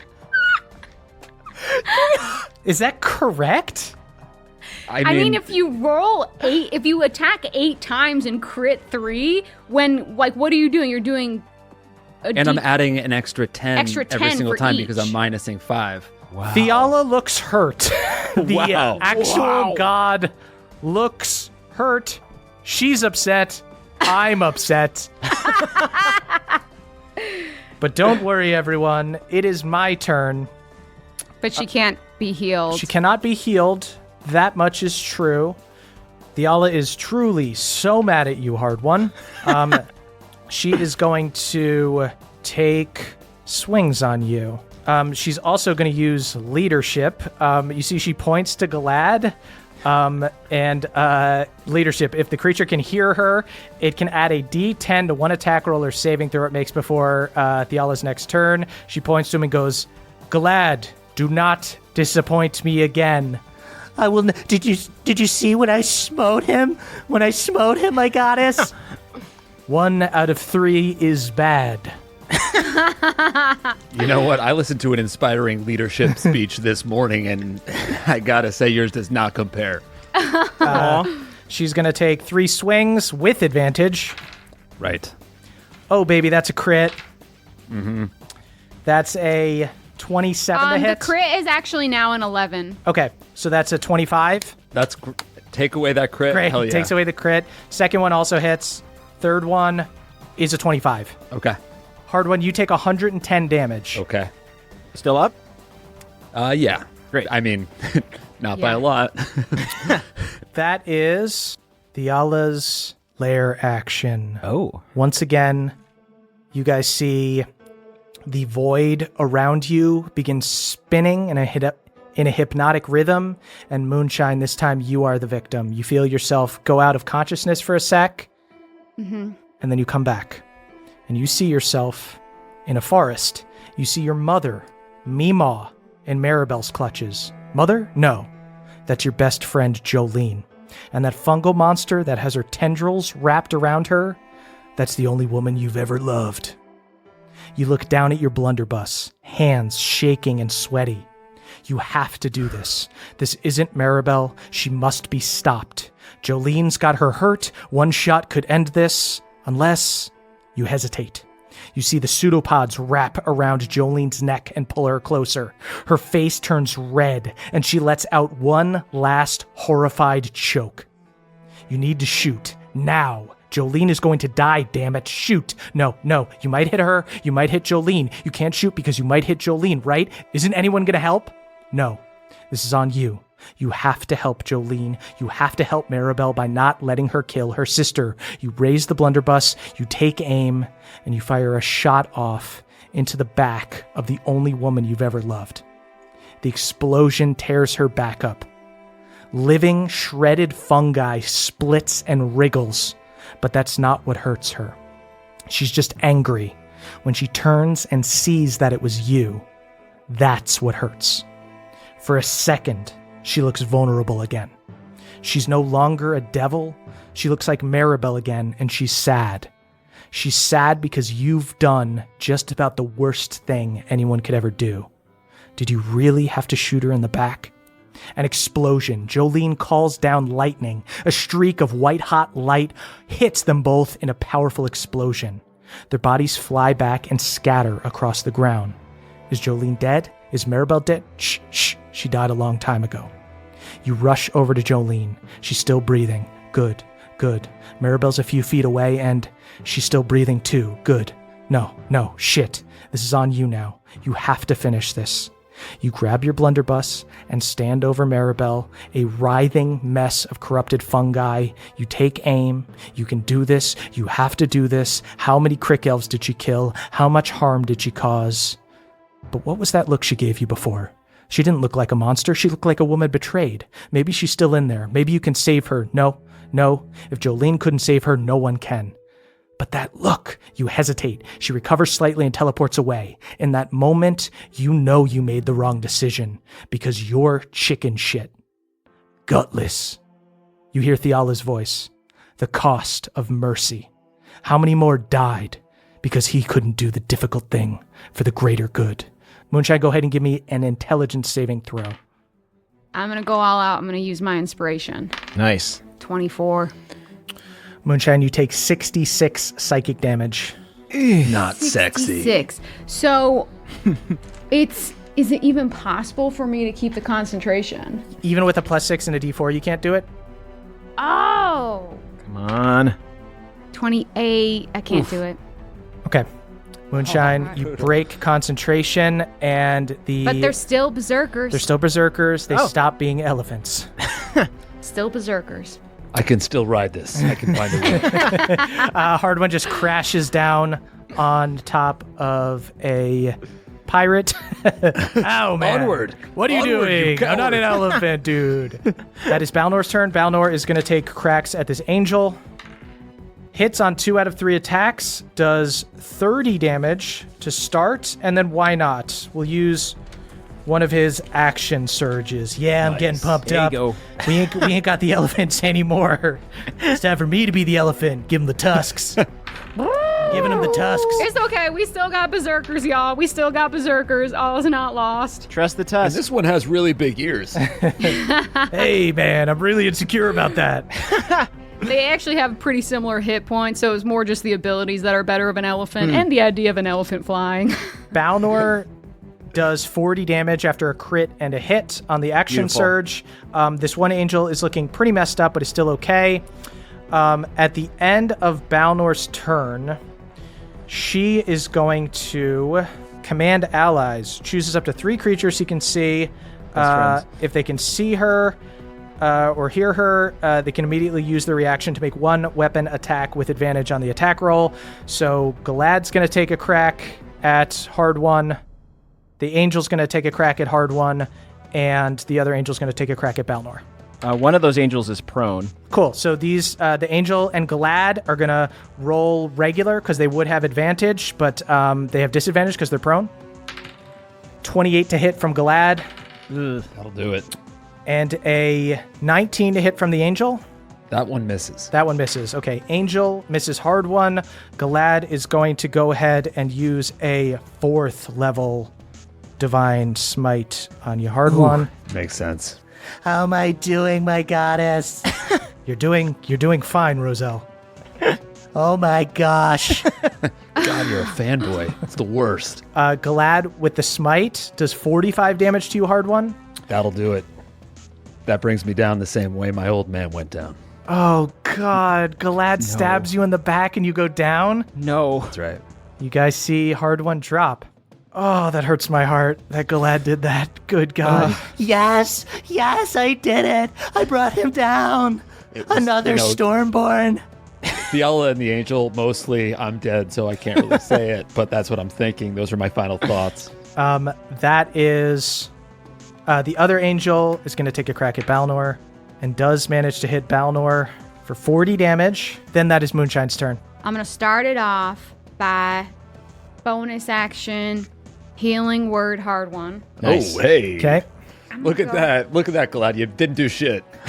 Somebody get him. I did it, I swear. You didn't finish the job, Galad. Looks like you struck false, buddy. So that's 24 hit points for hard one. Thank you. And then I am going to, once again, make sure that the damage we've done sticks. Does a 25 hit? Yes. Oh, yeah, it's a cantrip. So, you are dirty. Cantrip. You are dirty. It's just a cantrip. Isn't that fucking funny, Theala, that the thing that when I was strategizing coming up against you, the most that stood out to me was just a teeny tiny cantrip. She's forgotten about the power of small things. So I do 18 necrotic damage. She can't be healed until my next turn. The pixies are still going to keep holding their action. Papa is going to embody the spell that I put in him, which is a 5th level healing spirit. So Papa becomes Spectral Papa finally. Real. I am back, Mother. I am here to heal. So basically hard one, if you start your turn, you'll get 5d6 heal from him. And anyone who does. So I guess I'll go ahead and get that fucking Sweet. Why not? 5d6 right now. And it's start of your turn? Until the spell ends, whenever you or a creature you can see moves into the spirit space for the first time on a turn or starts its turn there. Okay. Got it. Okay. So I will take that 5d6 and everyone just come sip at the cup that is Paw. Now this is milk. You wouldn't understand. But he also, since that's a bonus action, he's also going to spores her for 24 necrotic damage. Good God. And since I hit her with the chill touch, she can't heal until my next turn. And then the berserkers are going to go. Yep. The berserkers are going to go. Who looks the most hurt? Galad actually looks pretty hurt. Okay, that's who I wanted them to go after. Okay. Is he prone still? He attacked from prone, right? Yes, he did. First one gets a 20 to hit. Hits. Second one gets a 24 to hit. Hits. Next one gets a 19 to hit. Hits. Fourth one, roll 1 and a 2. That's going to fail. Final one gets a 23 to hit. Hits. You see all of these ghosts just surround Galad. 5 of them. No, I'm scared of ghosts. What are you, a Scooby-Doo character? Get it together. You really should have summoned Barrack Brisden or something. I don't know. I don't want to do your job for you. So they hit him for 46 damage. Oh, yes. He's quite hurt. He's And not that's gonna my last turn. long. The pixies are still holding their turns. Oh, Okay. hey, Moonshine. Could you remind Jaw to use his breath weapon? He didn't do it yet. Jaw, use your breath weapon. Okay, You want to roll for him? Yeah. And who do you want him to attack, Bev? Probably Galad. Let's get Galad out. Okay, so I'm going to say he can only Yeah. hit Galad because he's been surrounded by these ghosts. So That's fine. Jaw can essentially float up and just hit Galad. Great. So it is a DC 13 con save. He passes. So Galad gets singed for 12 damage. Galad looks very messed up. Galad is on death's door. The humidity must be playing so many tricks on his hair. At the end of Moonshine's turn, Thiel is going to use a legendary action to take a swing on Hard One. Oh, perfect. 29 to hit, That sure hits. 39 damage to Hard One. I am right back down. That is the Death Pact Angel's turn. You see the one is going to take 2 swings on prone Hard One. Of course. Okay, wait. These pixies have held their action. Can they do something? Can they cast confusion on this creature? Can one of them cast confusion? You can try, yeah. I'll say this happens before the attack. You see this Angel of Death hovering over Hard One, about to swing down on him with the scythe while he's out. Okay, so one of the pixies, they all have greater invisibility on themselves, so I don't know if that affects how this goes out, but one of the pixies goes to cast confusion on him. What kind of save? DC 13 wisdom save. 16 saves. Okay, another pixie comes out to cast confusion Okay. on him. They do have magic resistance, so they're rolling with advantage. So they're going to roll again. 17 that time. Okay, I only have one more because I need to save one, so a third one comes out to try and cast confusion on it to try. Okay. 14. That saves. Okay. Okay. Balnor is going to use Chronal Shift Thank you. and try Yes. to stop that roll. That doesn't do it. Rolls even better that time.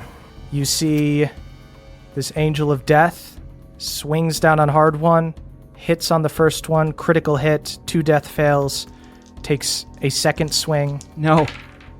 nat 20. You see swings down, scythe goes through his chest, Hard One, you see black. No. It's... So this is the fucking world you want, Theala? You want to kill the people who are heroes so you can keep around your complacent little Galad Roselles? That's what you want? You want to keep the Galad Roselles alive while the fucking greatest hero that Bohemia's ever seen fucking goes down? The greatest hero that Bohemia has ever seen, he will be forgotten. When all this is over, your names will be wiped from history. It doesn't matter if they're wiped from history. I don't give a shit about history. I read the history books. They're all fucking biased bullshit. What matters is right now, and right now he is a fucking hero, and you are swapping him for fucking Galad Roselle. Let me be clear, I don't like Galad.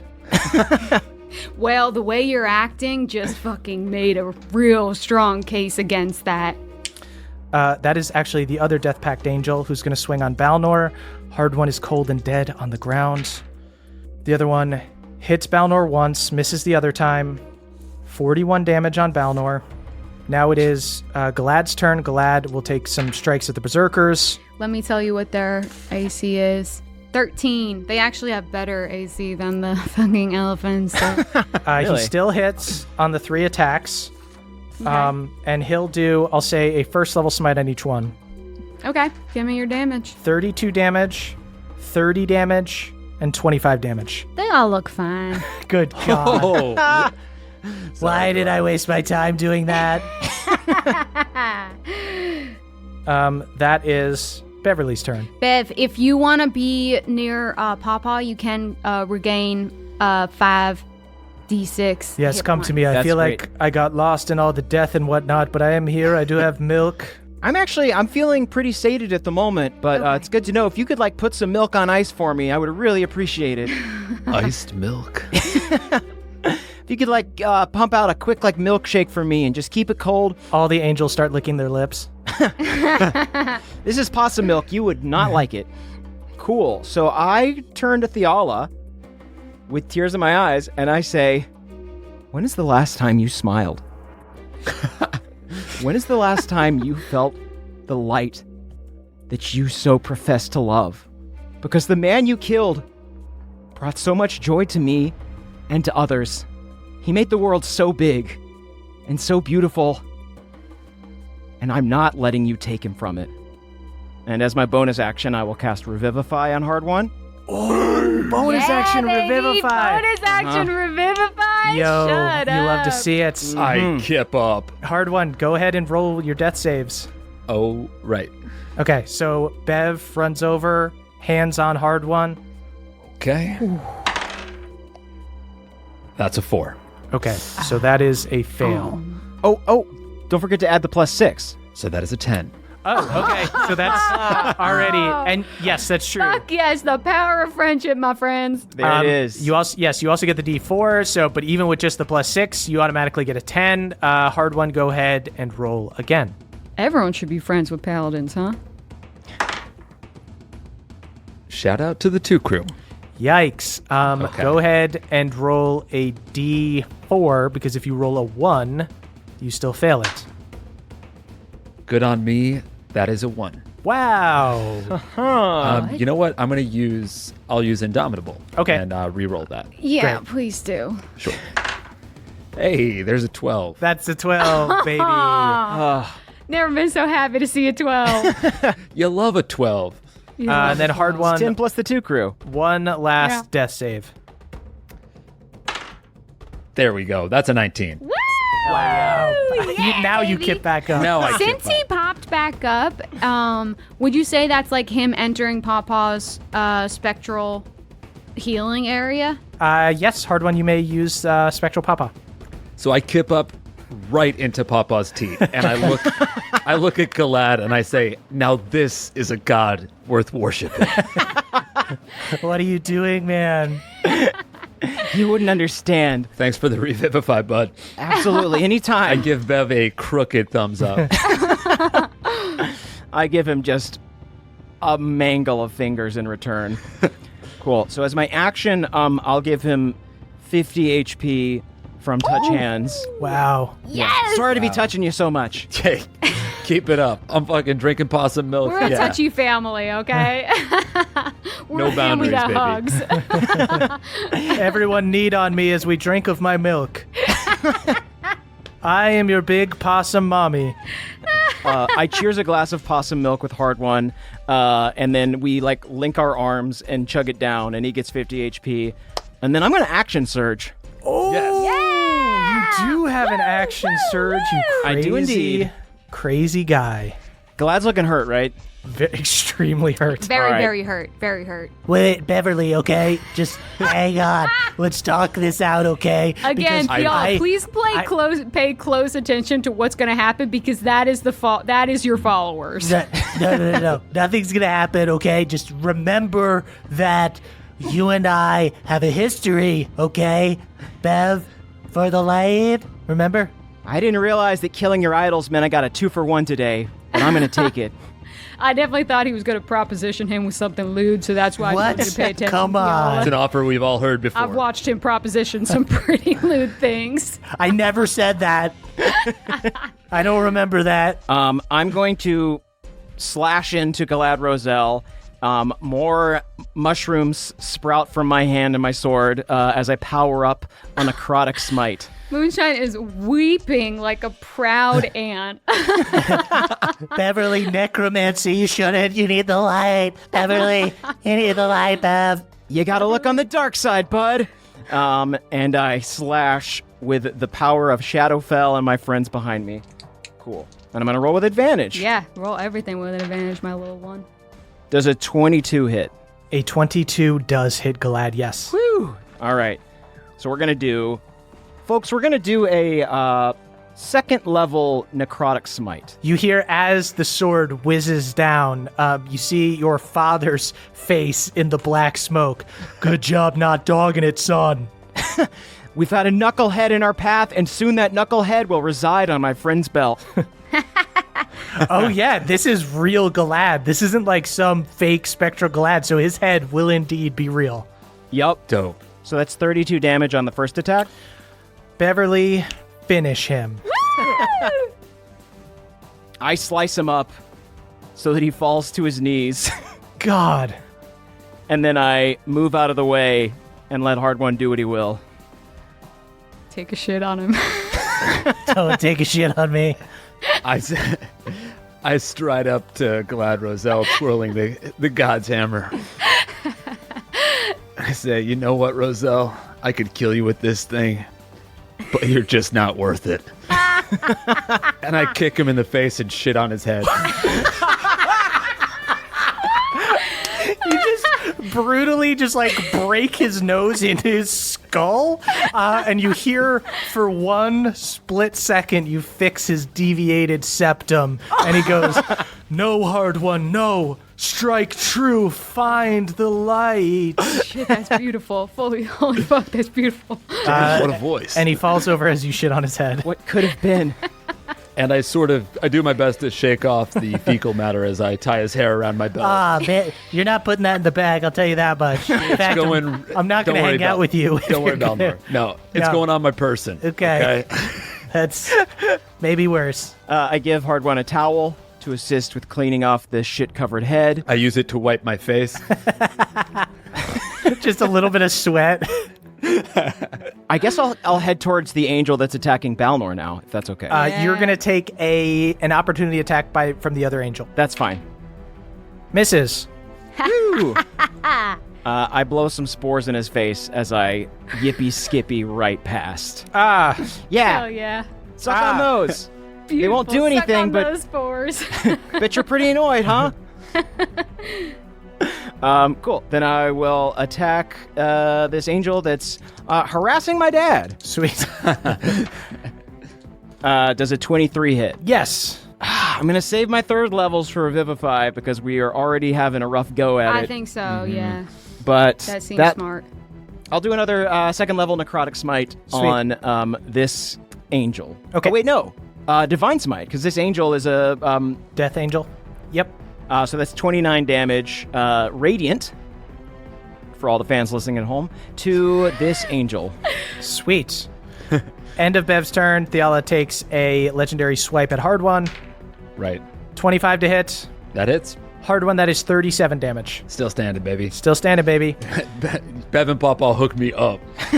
That is Hard One's turn. So I pull up my pants and I pick up the hammer. And did your pants fall? Oh, right, you were shitting. I took a shit. Yeah. I Yeah. took a mid-battle shit. The hero of Bohemia took a shit on your chosen. You're the great hero that everyone was just crying about. You took a shit on a man's head. This is what keeping it light is all about. I didn't cry. I was going to save that for later. I'm more of a private crier, thank you. You know what? We know that you're steamed because she shat on your soulmate for life and life hereafter.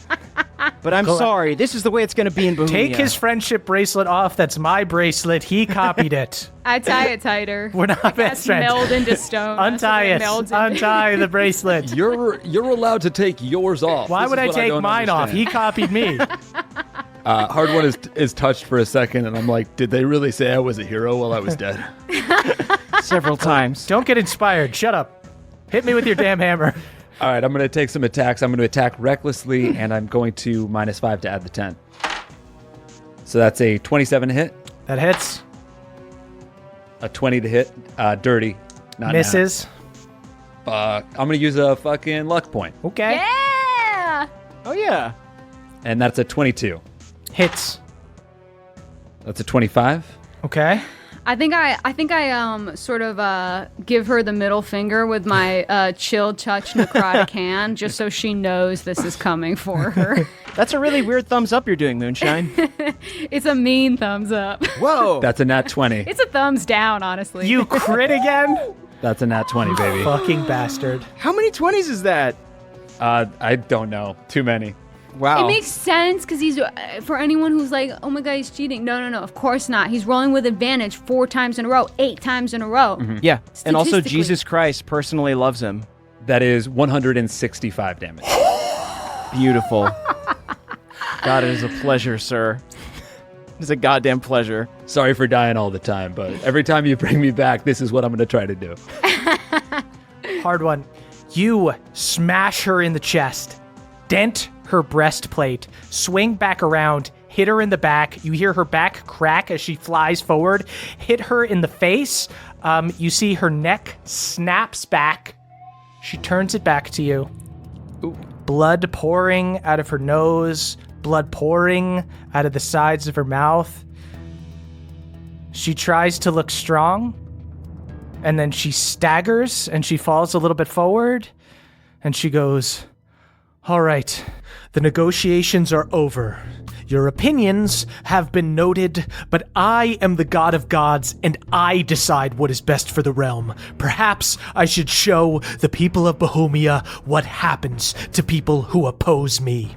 You see light shining from under her plate mail, which melts away to show a radiant being underneath. A flash of radiant light blinds you as the Court of Gods is teleported back into the sky of Bohemia, the material plane overlooking the Iron Deep Mountains. Theala has taken a new form. She looks as she did when you saw her create her cataclysm. She is a being of pure radiant light with hair like starfire. She grows to the size of a giant, 20 feet tall, with glowing, radiant wings. The two socketed gems in her head now glow yellow, and as they flash, you see her face begins to take the shape of her former allies, Ulfgar and Alanis, and each time she speaks, you hear all their voices at once. "I will broadcast your judgment to the world!" This won't be my first time on TV, if you know what I'm saying. Down in hell, I put on a good show. Oh, yeah, that's actually pretty true. That's kind of a whole, kind of a whole meatloaf video here, my friend. I've been watching from the sort or listening rather. It's a good podcast. It's, Not bad, right? I would subscribe, you know? It means a lot that you're enjoying it. Rate, review, subscribe, and tell your friends. You know what? Word of mouth goes a long way. All right, well, you know what? This is too much because you're talking a little of God right now. Why don't we get out of here? All right. All right, We'll catch up soon. I'll talk to you guys later. Okay, yeah, whatever you said. Love you, Panda Green. Stay safe. Kisses. Kisses. Kisses. Hard one. You've only taken a couple attacks, right? How many, or did you take all your attacks to kill her, right? I took all my attacks. I'm going to second wind real quick. Though. Nice. Hard one, you bonus action second wind, and that is Theala. Form 2's turn. Ooh. By Form 2, do you mean Form Final, or? 2 of question marks? I will never tell. You see, she is going to swing 2 swords down on Hard One. Looks like herself, but just a radiant being. You see, like, starfire come out of her hands. Dang, you got a crush on Hard One or something, huh, Theala? I do not have a crush on him. Look, if you want to make a play, we could do this I don't. the normal way. I don't. Yeah, all you have to do is chat me up. She's wearing the same bracelet as you. I was wearing this one first, too. No, you weren't. Yes, I was. Every fine dwarf Everyone, I have to talk everyone about. keeps copying my bracelets. That is a 30 to hit you, Hard One. Yeah, you know what? That actually. Yeah. That is 23 damage, Hard One. Okay. Sweet. She's going to take a second sword attack against you. 37 to hit. Oh, that one misses. Oh, wow. Unbelievable. 22 damage, Hard One. Okay. You see her face takes the shape of Ulfgar's, and she swings a spectral axe at you for the last one. Wow. This one's going to hurt the most. That is a 30 to hit. Also, yeah. 31 damage, Hard One. And it did. Then, on initiative 20, that is Theala's lair action. You see, rather than crazy things happening in kind of the world around you to entrance you, Bev, you see she just looks at you directly in the eye. You see a flash of white. I put on my solar eclipse goggles, and I'm totally fine. Beverly, Specs. you open your eyes, and you are in the One Hells. The One Hells? No, the Nine Hells. Asmodeus' domain. You are in the middle of a fight with your greatest enemy, and it is not going well. The embodiment of evil, a mad god with a crown of fire, rips into Ulfgar. He still hasn't recovered from his fight with that dreaded mushroom woman.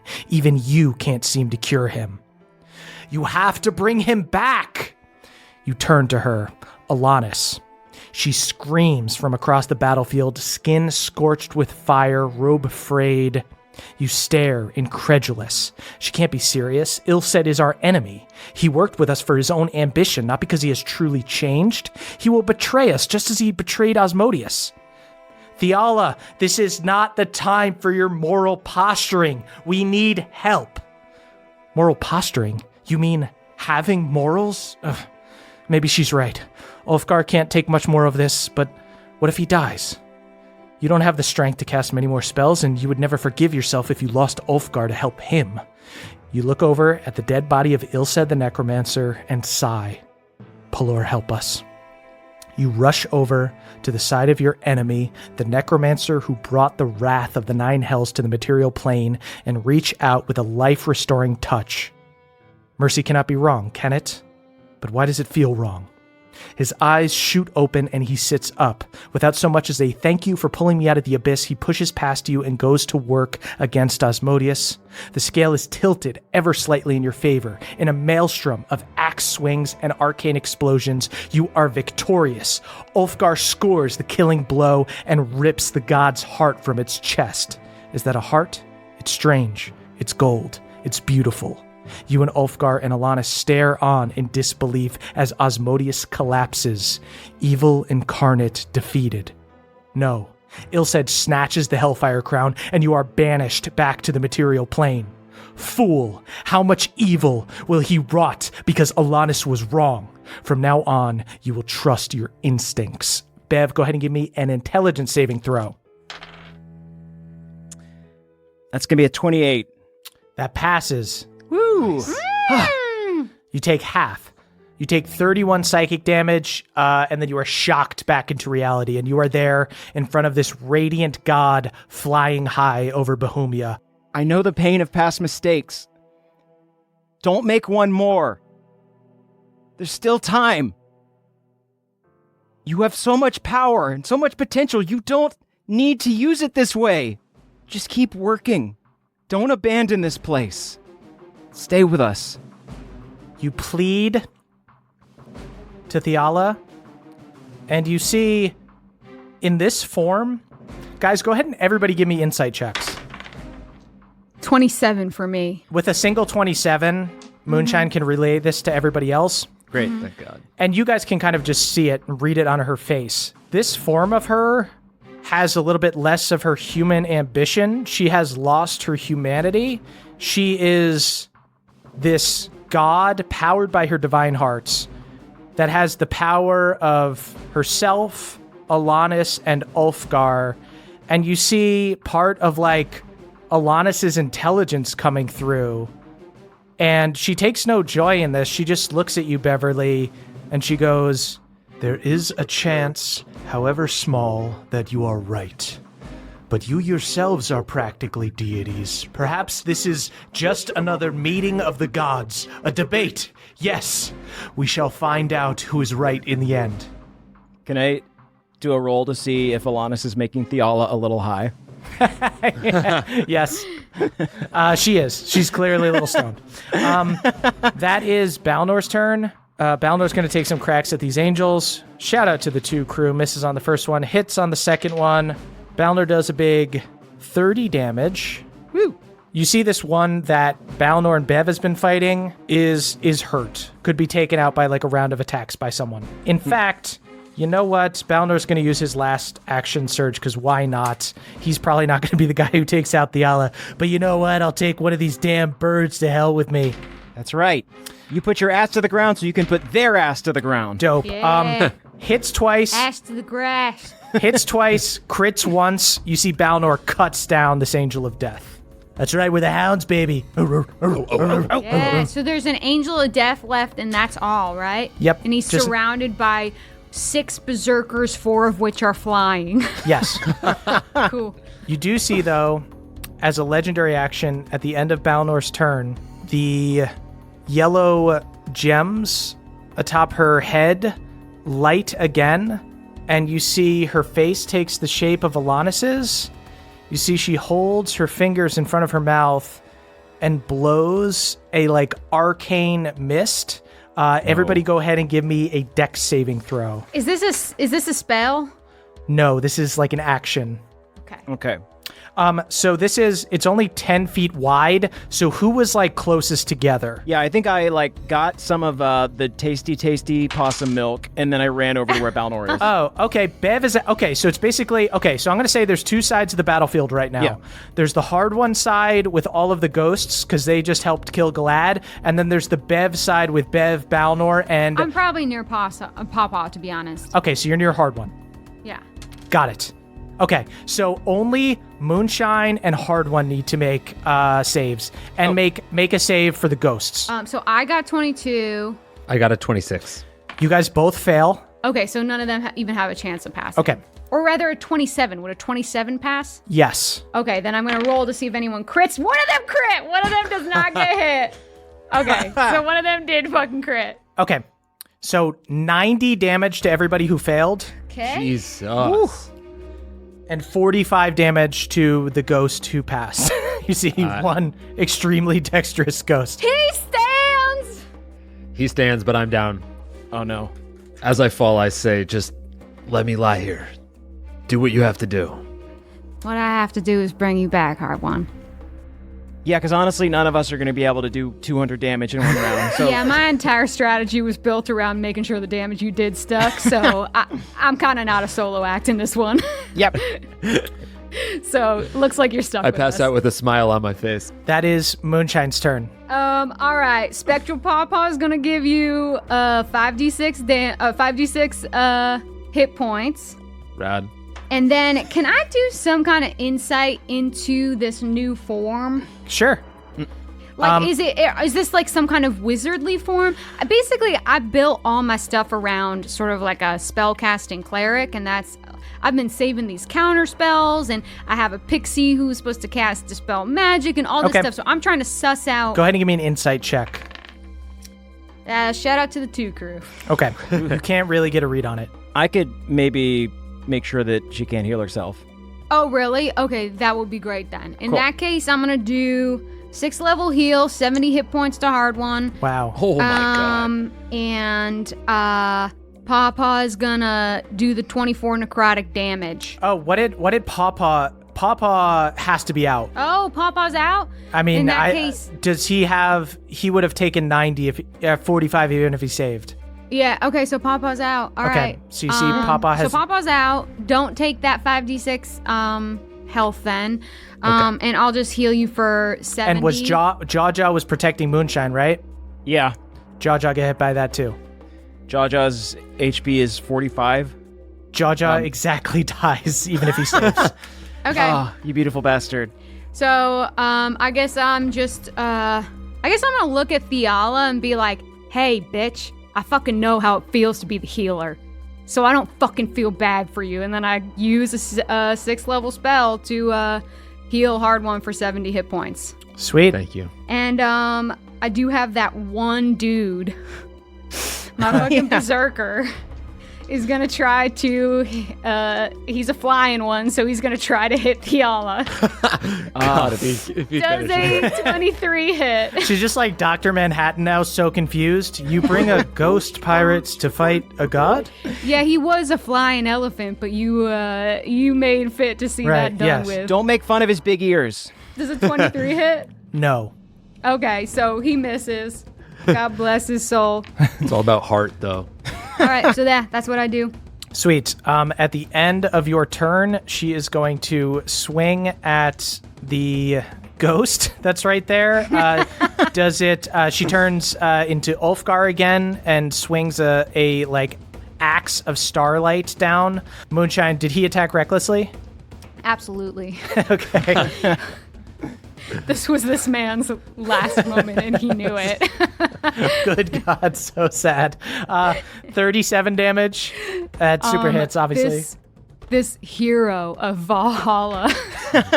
Return to Valhalla, good Dumbo. I was an elephant. Came to life and then became an elephant and then became just a berserker again. Returns to his Valhallan spirit form and says goodbye to us once and for all. I pour one out for him. That is the angel's turn. There was an angel that was over by Hard One. It's going to take some swings at Hard One. Ooh, shout out to the 3 Kree misses. Yes. And the next one is only an 18 to hit. I believe that misses you. Misses twice. All right. Got a little bit of Galad Roselle rubbing off. In the distance here. Strike true, Hard One. I hate how much of a part of this he is. He really came back, didn't he? Then, that is, she gets another legendary action. She has to spend 2. This form gets 5. Please cast a spell. She spends 2 to do her like arcane breath thing again as Alanis. Fuck me, that's not a spell. She's doing it on the other side now towards Balnor and Bev. So Balnor and Bev, go ahead and give me dex saving throws. Get low, Dad. That thing hurts.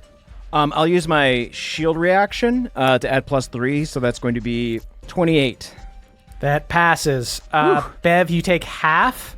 You take 35 damage. I take 0 if I take Oh my God. Awesome. Huge. Bev, you hold the shield up, get behind it. Can I still take the damage and then half Balnor's? If you want to use your reaction, I'll let you split the damage with Balnor, yeah. Awesome, I do that. Sweet. Bev, you see Balnor stumbles back trying to get away from it. You hold your shield up bravely, able to block both of you, but you guys both take a little bit of the runoff. You guys both take 35 damage. 35. But Balnor would have failed for sure. Thanks, bud. It's okay, our elbows got a little cooked, but that's all right. Sweet. That is Bev's turn. So I want to do my normal attacks, and then I will So I'll cast a spell as a bonus action again. Okay. I power up the necrotic side of my sword, and I kind of hold it over my eyes, and I offer a quick prayer to my dad and say, if you can offer any help from Shadowfell, now would be a good time. And I want to use Spirit Shroud, which is a Unearthed Arcana spell, which allows me to summon a shroud of necrotic spirits that kind of surround me and give me an extra D8 of damage. But also, if you get hit by them, you can't heal. Ooh. And this was approved to anybody at home who's true. Getting mad at Caldwell. This was approved. Why? I checked with Daddy. Unearthed Arcana is great. I call upon the forces of Shadowfell.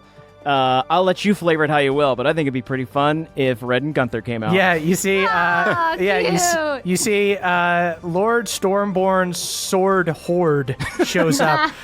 You see the spectral forms of Bev Senior, Red, and Gunther appear behind him. You need me to stab this god in the back or what? Yeah, wherever you can stab. All right, get under the plate. We'll stab our best. Do you want to just scurry under her plate if you can? That'd be great. Yeah, I'll try my best. I think I got to go with the sword, kid. Probably smart. Okay, then I rush in, and I'm going to take 2 attacks. Nice. Does a 26 hit her? Yes. Great. All right. Let me do that damage. So that's going to be 25 damage on the first hit. Nice. And then I will attack again. All right, another 26 to hit. Yeah, you see necrotic damage going in against this insane radiant energy. You see the sword of Bev Senior swinging along with you, the spear of Gunther and the dagger going in, hiding behind you guys, going in to try to get up under her ribs of Uncle Red. The Forsworn Stormborn Horde. George! The Stormborn Horde, George! It's ridiculous, and we go in, but we do the damage, and we get the job done for 22 points of damage. Nice. Hard One, that is your turn. Oh, shit. Yeah, awesome. I'm still alive. Okay, I'm going to attack Theala. I'm going to do it recklessly. I'm going to -5 to +10. Good God. You see, she looks at you. Why do you do this? You do this to defend the wicked? Why do you want to die? Why do I want to die? I want to I want to live. You're taking the freedom of life away from people. You understand that. You're not giving anyone anything. Go ahead and make your attack. I did crit. Good God. And you know what? He has the freedom to do that. And a crit again. Dude. That's a 19. All right, so that's 2 crits. Does a 24 hitter? No. Okay. Ooh. That's another 19. That is 3 crits. Dude. And I'm going to roll my bonus. I think you've crit 10 times. It's insane. This fucking dice, I'm gonna put it in a museum. Well, because he crits on 18, 19, 17, 18, 19, 20? Right. Beautiful. But critting 3 times every turn is still statistically insane. And Also, rolling with mostly- advantage. It's Yeah, mostly true. been 19s and 20s. True. And that it's a 25 on my bonus attack. That hits. God, it feels fucking good to crit. Emily was right. That is 163 damage. Dude, what? Wow, Yeah, you hit her. You see her, like, form begins to kind of give way as there's these just, like, flashes of radiant light. But then that is her turn. And she is going to swing back at you. You have fought admirably. Swing at me. I expect no less. 35 to hit on the first attack. 32 to hit on the second attack. Mm-mm. And the last one as Ulfgar, 29 to hit. Thanks, Ulfgar. Nailed it. 81 damage. That'll do it. That'll knock Okay. me down. That is the lair action. Moonshine, you are targeted this time. You once again see a flash of yourself as Olcob, hesitating, not being able to pull the trigger on Maribel. Go ahead and give me a intelligence saving throw. Shout out to the 2 crew. You take 55 psychic damage. God damn it. That is Balnor's turn. There's still 1 angel left. Balnor's going to go after that one. Shout out to the 2 crew on the first attack. Hits on the other 2 attacks. Does 29 damage. At the end of Balnor's turn, she turns towards the... I guess she's just going to go for the side with the most people, which means Hard One's going to get hit. It's not a melee attack, so it's not an auto crit. Is it a Hard- spell? No, it is an ability. She takes the form of Alanis and blows like an arcane mist out. Everybody go ahead and give me dex saving throws. Or I guess it's just Moonshine, Balnor, and Hard One is out. So Hard One just fails a death save. Just 1. 28. Moonshine, you pass, so you take half. Moonshine, you take 43. Balnor takes 85 and falls. Uh-oh. I don't like it when 2 people are down. That is Moonshine's turn. All right, then. Everyone, bring it in. Girl, for as angry and resentful as you seem about being the healer, y'all put a female in the healing position. I will mass cure wounds to bring up Hard One and Balnor and Pawpaw. Hey, beautiful. God. That's good. I'm back. Okay. Everyone gets 43 hit Whoa. points. Yes. Pawpaw immediately jumps up, does 24 necrotic damage to her. I would like to do another insight check just to figure out, like, because I'm worried about if Bev's concentration goes away. Like, do we need to worry about her healing herself? Am I stupid for even saving my counter spells at this point? She does not seem to be casting many spells, so I want to do some kind of, like, Go ahead and make check. an insight check. Okay. 21. 21. Moonshine, you notice that when she was casting divine spells, like when she cast True Resurrection to bring Galad back, the necklace containing Erlin was glowing, Yeah. and it has not glowed since. And anytime she's taken the form of like herself, she has just been swinging. Well, all that time in the library. I am going to send Handy Andy to try and steal the necklace. Yes. Whoa. Okay. I approve. Moonshine, go ahead and give me he has enough movement.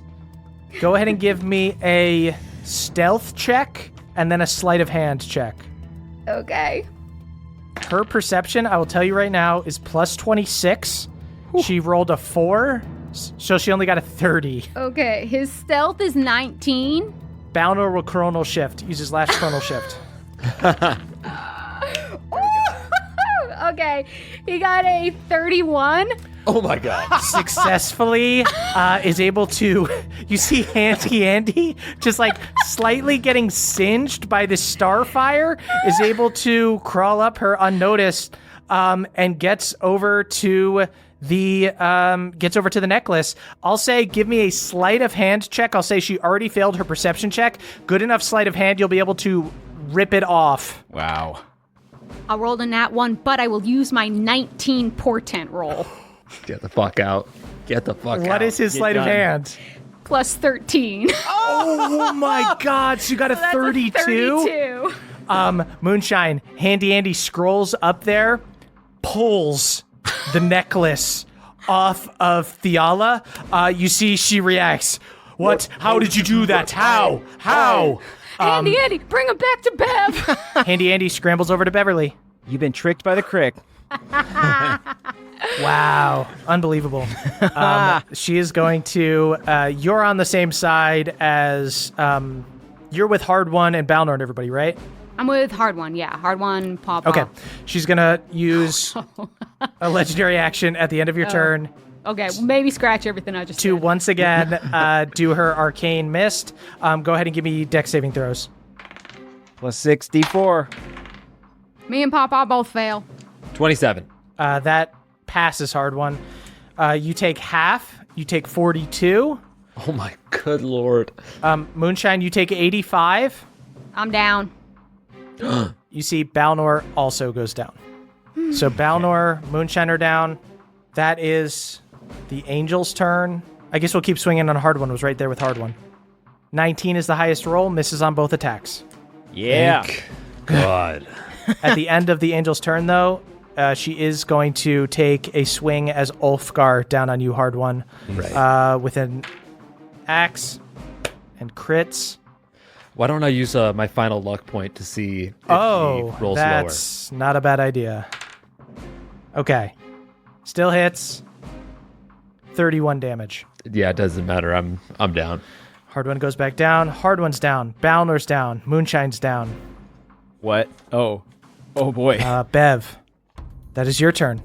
Can I take a look at this gem in my hand now? Yeah. Can I do an insight to see like how powerful the prisoning magic is on it? Definitely. Yeah. Cool. That's just a 15. A 15. Bev, this is very strong magic that you probably could not have broken not too long ago, but you are a Titan of Bohemia. You could smash this thing with some divine magic. You mean like a smite? Yes. I would essentially let you make an attack and do a religion check. Well, first and foremost, let's go ahead and use a bonus action spell. I'm going to cast Aura of Life so that everyone can get back up. Ooh. Okay. Until the spell ends, the aura moves with you. It's a 30-foot radius. Each non-hostile creature in the aura has resistance to necrotic damage.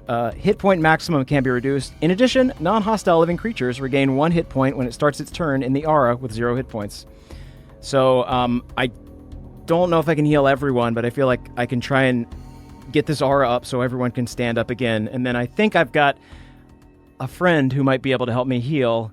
So I hold this gemstone up, and I kind of speak to Erlen and hope that he can hear me. And I say, "Hey, Erlen, I don't know if you remember that first jamboree we went to when we were both trying to learn our green tea and healing spells. I wanted that patch so bad, and I just couldn't figure it out.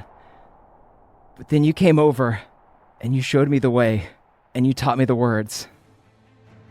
And then I hold my hands up wide, and then I clap them together as I scream, "Touch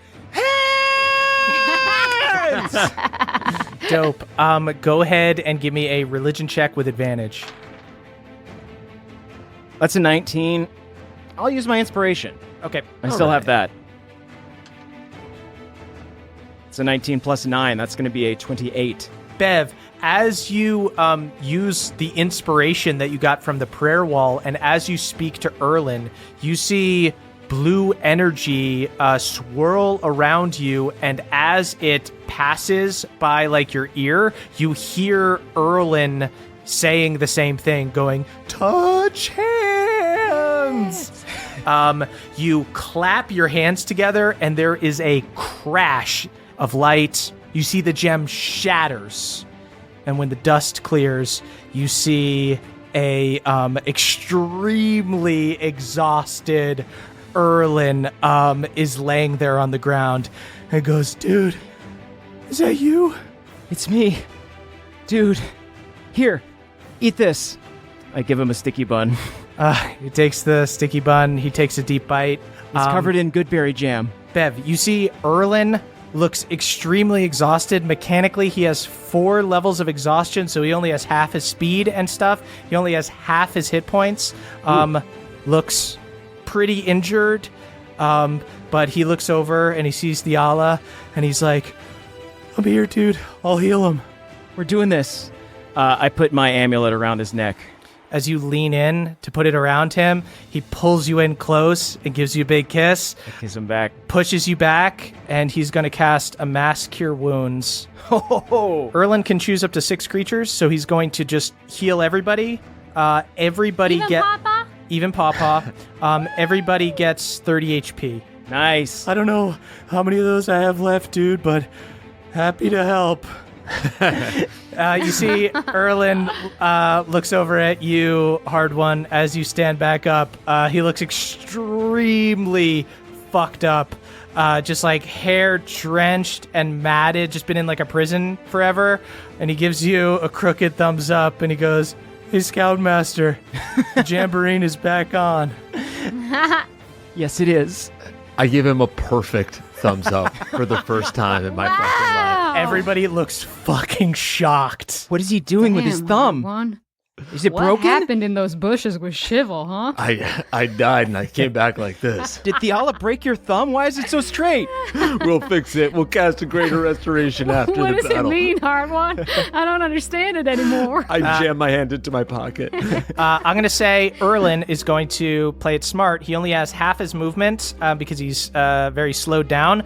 He is going to position himself in a spot where essentially if she wants to attack him, she has to only go after him to kind of like save himself from getting hit. So he kind of goes in the middle between everybody.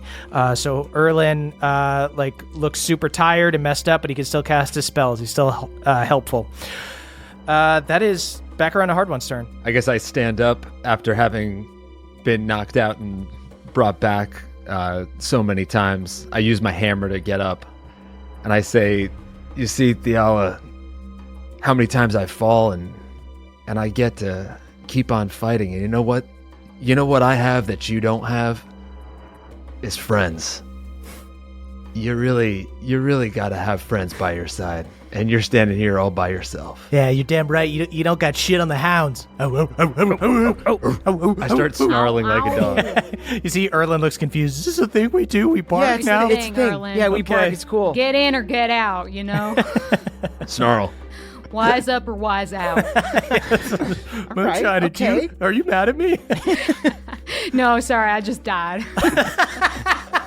Oh, no. Yeah, I was in a jam. I'm pretty pissed off, too. Yeah, right, you know? I'm pretty pissed. You want to yell at each other, Moonshine? Mark, my friend. He punches you. Okay, I'm going to take my attacks with the -5 to +10. Wow. Didn't miss a beat. And I'm going to attack recklessly. Oh, yeah. That's a 25 to hit. That hits. Another 25. Hits. That is a crit. That's an 18. Oof.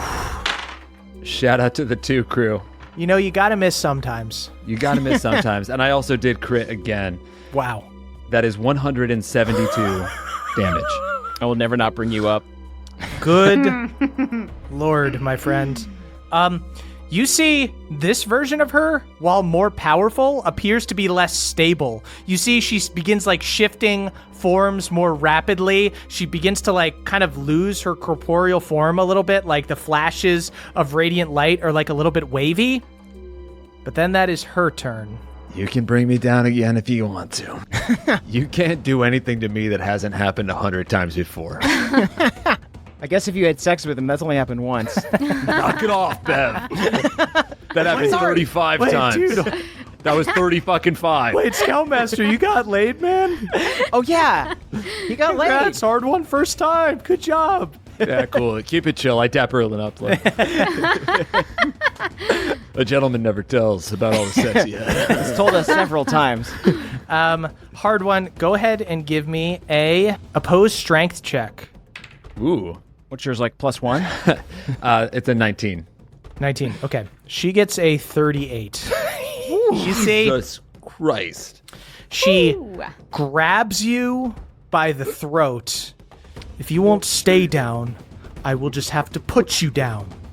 And she goes over to the side of the platform, and she throws you with such velocity that she breaks the fabric of the plane itself. Directly under the platform, you see that the material plane shatters and warps to be the corrupted version of Melora's demiplane, this dark place with a glowing divine heart in the center, the heart of the world.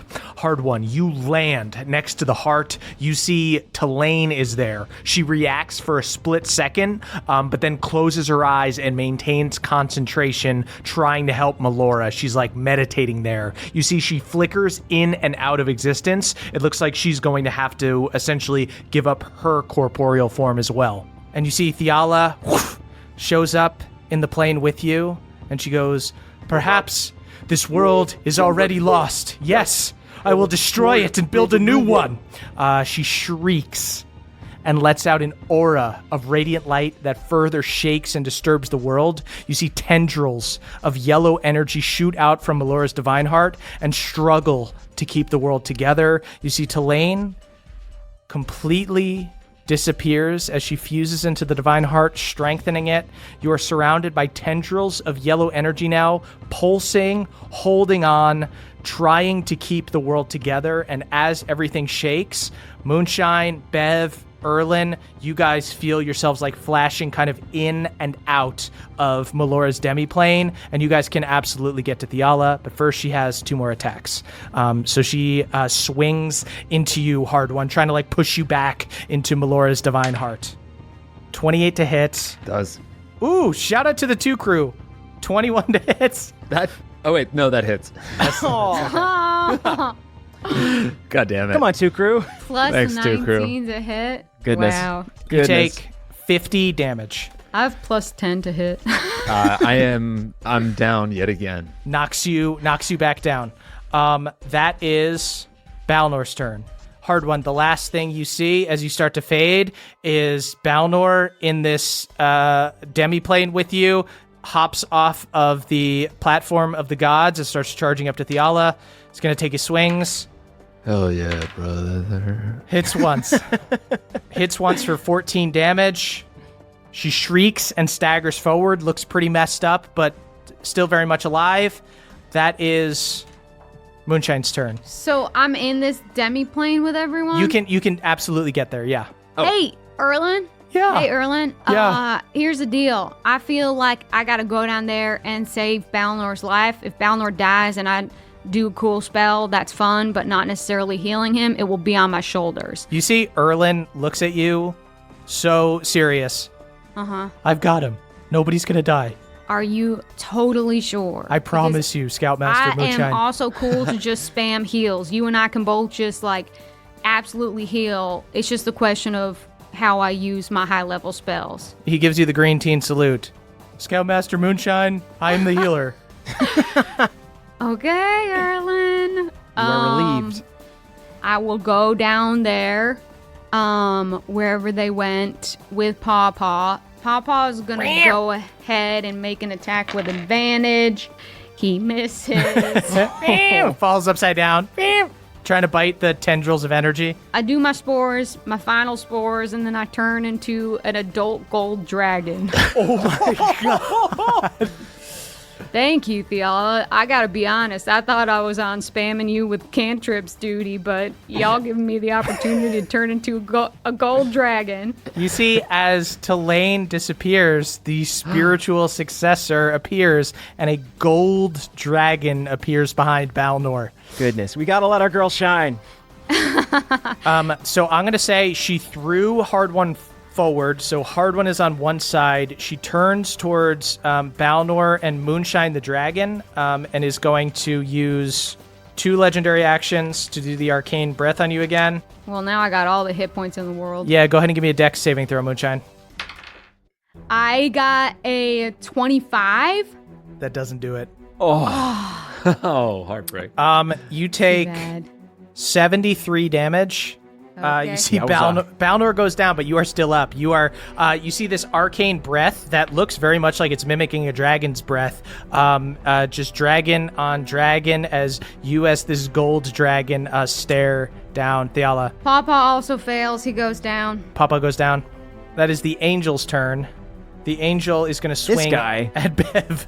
I'm still here. Everyone forgot. Go home. Hits once for 31 damage. Okay. At the end of the angel's turn, is just going to take a crack, takes like the Ulfgar form and swings an axe at you, Moonshine. 30 to hit. Hits you for... That hits. My armor class is now... Oh, actually, I think Shape Change says that you take the higher stat. Got it. So Great. it's 20. Okay. You take 31 damage, Moonshine.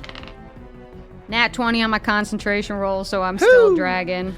That is Bev's turn. Is Erlin still outside of Melora's realm, or is he in there? Yeah, you guys are both like up on the platform. You guys can like jump down and get there in a turn easy. I turn to Erlin and I say, "It's really good to see you, dude. We tried to pull a prank on Dinny, and it went so bad. We really needed your strategic mind for it. Next time..." It sounds hilarious. Did you make sure to board up any windows beforehand? See, again, that is the sort of acute mindset. Yeah, you gotta be safe with your goofs, man. I always tell you. He went right through the window, unfortunately. It's a good thing I had Featherfall, but like, really, you gotta be there next time. We're gonna play so many great goofs, We're gonna dude. play so many goofs. We just gotta get through this. We gotta get through this. Are we going? He holds his hand up to take your hand. Let's do it, man. Come on, dude. You guys hold hands and you jump off the platform, the Court of Gods, and land in Melora's demiplane. Bev, you have your turn. Awesome. So just so y'all know, my aura is back up in this area, so anyone that's down will go back up with 1 HP. Dope. Papa's back up! Ooh, it happens on their turn. but Okay. Yes. Okay. So you see Papa's leg twitch. Spicy little rodent. Can't get this rodent down. I feel safe now that Erlin's here, and I think that I'm going to use one of my higher level Divine Smites. Sweet. To try and take her out. Cool. So I'm gonna do my attacks. Great. 27 hits. 27 does hit. Okay, this is gonna be a 4th level Necrotic Smite. Wow. Yeah, you see the power of Lord Stormborn's Sword Horde. So with a 4th level Divine Smite, I do 56 damage on my first hit. Damn. Oh, yes. Staggers back, lets out a powerful yell. You see the world shakes around you, and the tendrils of energy coming out from the Divine Heart try to hold the world together, but everything is shaking. I will destroy this plane if need be. We will build anew. Everything is fine just the way it is. And by fine, I mean extremely messed up and bad. But we're going to do the work to make it better. And we don't need you here for that. So you can go wherever it is that old gods go when they die and aren't needed. Yeah, get husked. Get husked. Get husked. Get husked. Get Get husked. your ass in the husk. Get your ass in the husk. I high five Erlen. I'm going to try and do... I haven't done a spell this turn, so I'm going to try and use Banishing Smite, Okay. which is a 5th level smite. Damn. Okay. That's a 28 to hit. You hit. That's another 52 damage. Damn. So here's the wording. If this attack reduces the target to 50 hit points or fewer, you banish it. She is not quite there yet, but she is quite, she is within like humanoid levels of hit points. She is beginning to, she's beginning to just like lose her form. She's just becoming like a mass of radiant energy. Okay. I tried to husk her, but it didn't quite work. That is Erlin's turn. Erlin is going to do a bonus action mass healing word. He's going to up to 6 creatures of your choice. So everybody, he gives everybody, he'll do it at a 4th level because he's got more 4th level slots, but he does not have any more 5th to do mass cure wounds. Hey, babe, why don't you take a gander at that amulet, too? Oh. It's not a bad idea. So 9 HP to everybody. Oh, nice. That's good for Papa. Now Papa is back up. Erlin is going to go, cool idea. I'm actually super exhausted and I have half of my maximum hit points, so I'm just going to roll over here and hide if that's okay with everyone. Absolutely. Hey, do you want my shield? No, I'm okay, babe. Hey, everybody. Just the Jemberine's back on, remember. It's back on, Super baby. back on. It's back on. So back on. It's so back It's on, man. super back on. I get really defensive. I'm like, nobody touch him, all right? Okay, he had a fucking rough day. Everyone just back off. Give him space. He moves out of the way. She once again is going to take her arcane breath. What does everybody get on their dex saves? 24 for Moonshine. That's not going to do it. No. And Pawpaw doesn't do it either. Okay. I'm not going to do it either. Okay. I got a 28 plus 32. Jesus. Yes, you pass. Great. You guys all take 73 damage. Can I split my damage again since I would be taking 0? It's not going to help many people. I think Balnor's pretty much down no matter what. Hard One's pretty much down no matter what. That's correct. It's pretty much not going to help. Yeah, it's good for you to stay up. You can do damage and heal. That is back up to Hard One's turn. Hard One, go ahead and give me a death saving throw. Gladly. Shout out to the 2 crew. Yikes. I'll use my last Indomitable. Okay. That's a 15. Okay, great. You pass. Woo. Okay. That is Diala's turn again. Diala is going to Greedy. swords out, take some swings on Moonshine the Dragon. That's a nat 1. This might be the first time You she missed. absolutely fail. She fails. Second one is a 22 to hit. Does hit. Moonshine, you get hit by one of the swords and one of the Ulfgar axes.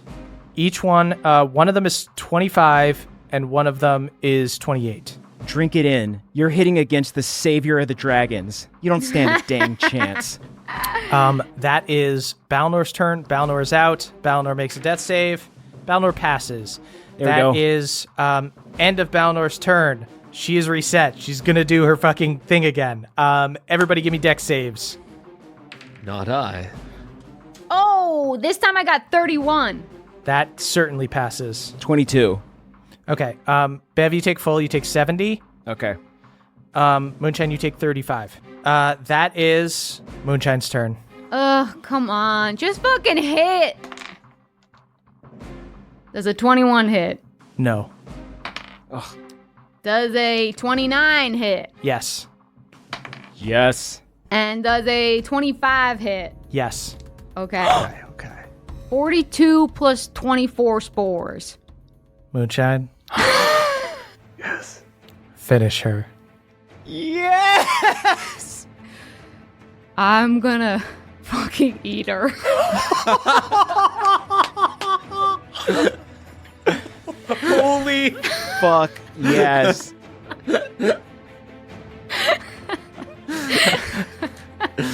I eat her and I fucking take my time like I'm at a restaurant and they're trying to give me the check, but I want to hang out a little longer. Good God. You guys see Moonshine just lunges, just unhinges her jaw, swallows Diala whole. You see this ball of radiant light inside Moonshine's dragon stomach. Flashes, flashes, flashes, and then there is an explosion of radiant light that rocks the world. You see Moonshine, you come out of dragon form, you are knocked back, but you I are... puke up radiant puke. You barf everywhere, radiant puke everywhere. What did I eat? So you guys are not quite out of the woods yet. What? Yes. What? After the light settles, you see that the world around you continues to shake. In fact, it gets more violent. You look in the center of it all and see that the heart of the world, Melora's divine heart, has cracked. And the yellow tendrils that were coming out of it appear to weaken and slack. It looks that even with Theala defeated, the world is still set to end. You saw this in the previous timelines that Alana showed you. A battle of gods on the material plane will destroy it. And you guys see your own pieces of the divine heart glowing in your chest. Okay, but Hardwon and Balnor are still out, right? Yeah, you see Erlin looks out. He sees that Balnor's down. He runs over. He'll go ahead. Erlin's exhausted, right? He is exhausted, but Go over to him and I cast Greater Restoration. Oh, Hey, little thing, it's good to have you back, youngin'. Oh, thanks, Scoutmaster. He gives you a hug, and as he leans in, you give him a cleansing touch, and you see his hair was like all matted. He was like sweaty in a way where he was like sick. And you see the sweat kind of goes away, and the color kind of comes back to his face, and his hair gets like fluffy and curly again. Just making sure you look good for your boyfriend, you know? his freckles are beaming. Thanks. Thank you, Moonshine. He's going to go over and cast Cure Wounds on... Actually, you know what? He'll just go ahead and do another mass healing word and bring up Balnor and Hardwon. But yes, you guys see world shaking violently around you. Hardwon, you wake up. You might not even know that Theala's dead. You just see... What did I miss? Just cataclysm just shaking everywhere. Hardwon, with your final swing, you took out Theala. Yet again. I fucking knew it, team. Where is she, though? I'm like wiping Moonshine's mouth off to get the last bits yeah, of I've got Theala away. radiant spittle dripping from my mouth. Yeah, she just smithereens, bud. You absolutely destroyed her. Yeah, it was awesome. That freaking axe of yours is cool, but you're even cooler. Guys, you can butter me up all you want, but I know we did this as a team. Yeah, of course. Well, I think Harwin, Balnor, y'all got that. Oh, Pawpaw as well. Pawpaw, you're back up. Yeah, Papa's back up. The thank mass goodness. healing word hit him as well. Pawpaw, I know that you've grown quite fond of Melora's power living in your concave chest, but I was wondering if you would part ways with it for the sake of Melora. You see Papa puffs his chest out, and you see a little glowing yellow light begin floating out from him towards the heart of the world in the center of all of this. What a selfless little gentleman, except when it comes to food.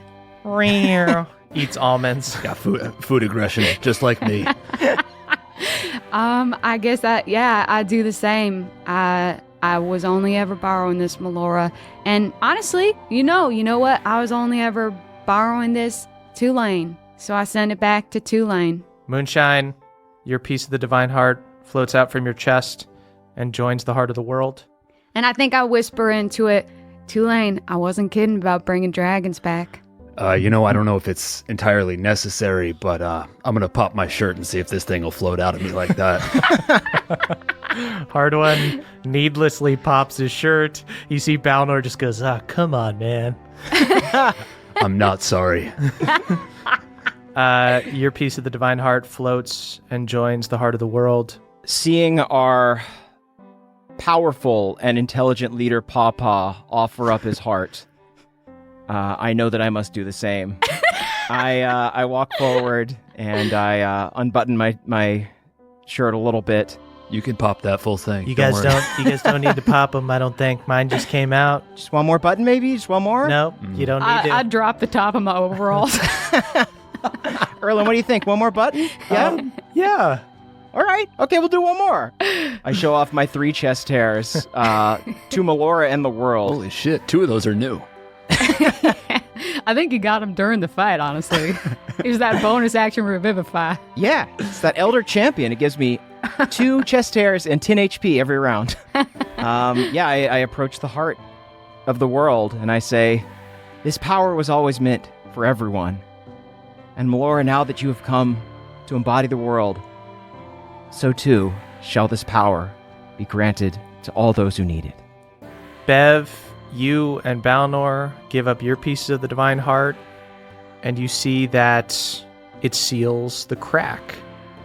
And not only is Melora's Divine Heart restored, it's strengthened.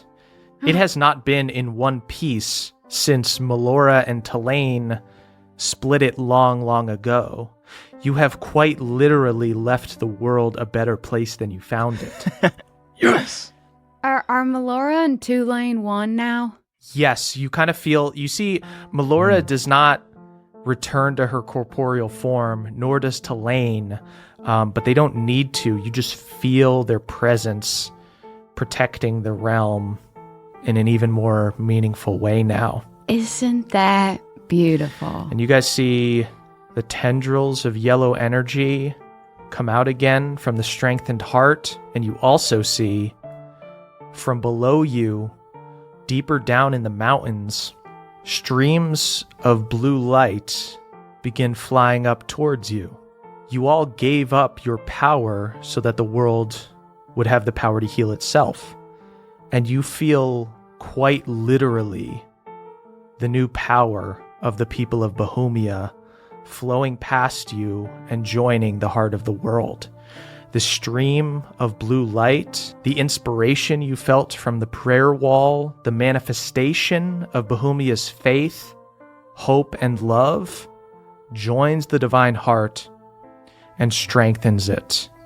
The tendrils of yellow energy join the blue and turn to green, restoring Melora's demiplane from this twisted version to the colors of nature. And as the energy passes over you, you feel the love of your friends who were wishing you well before and during your fight. Hard one. You like Cobb because he's quick with a joke. He likes you because you're quick with a laugh. Jaina sees you as a younger brother and she's proud of you. Nerman is just proud of the fact that he got to like you before everyone else did. Oh! You say that you keep your walls up, but your mother already knows you and loves you deeply, and Shivel is looking forward to hanging out again.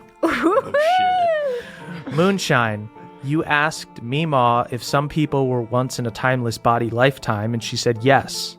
When she said that, she was thinking of you, the second coming of her headstrong, rebellious sister Maribel, and the first coming of the unique, wonderful, brilliant individual that is you.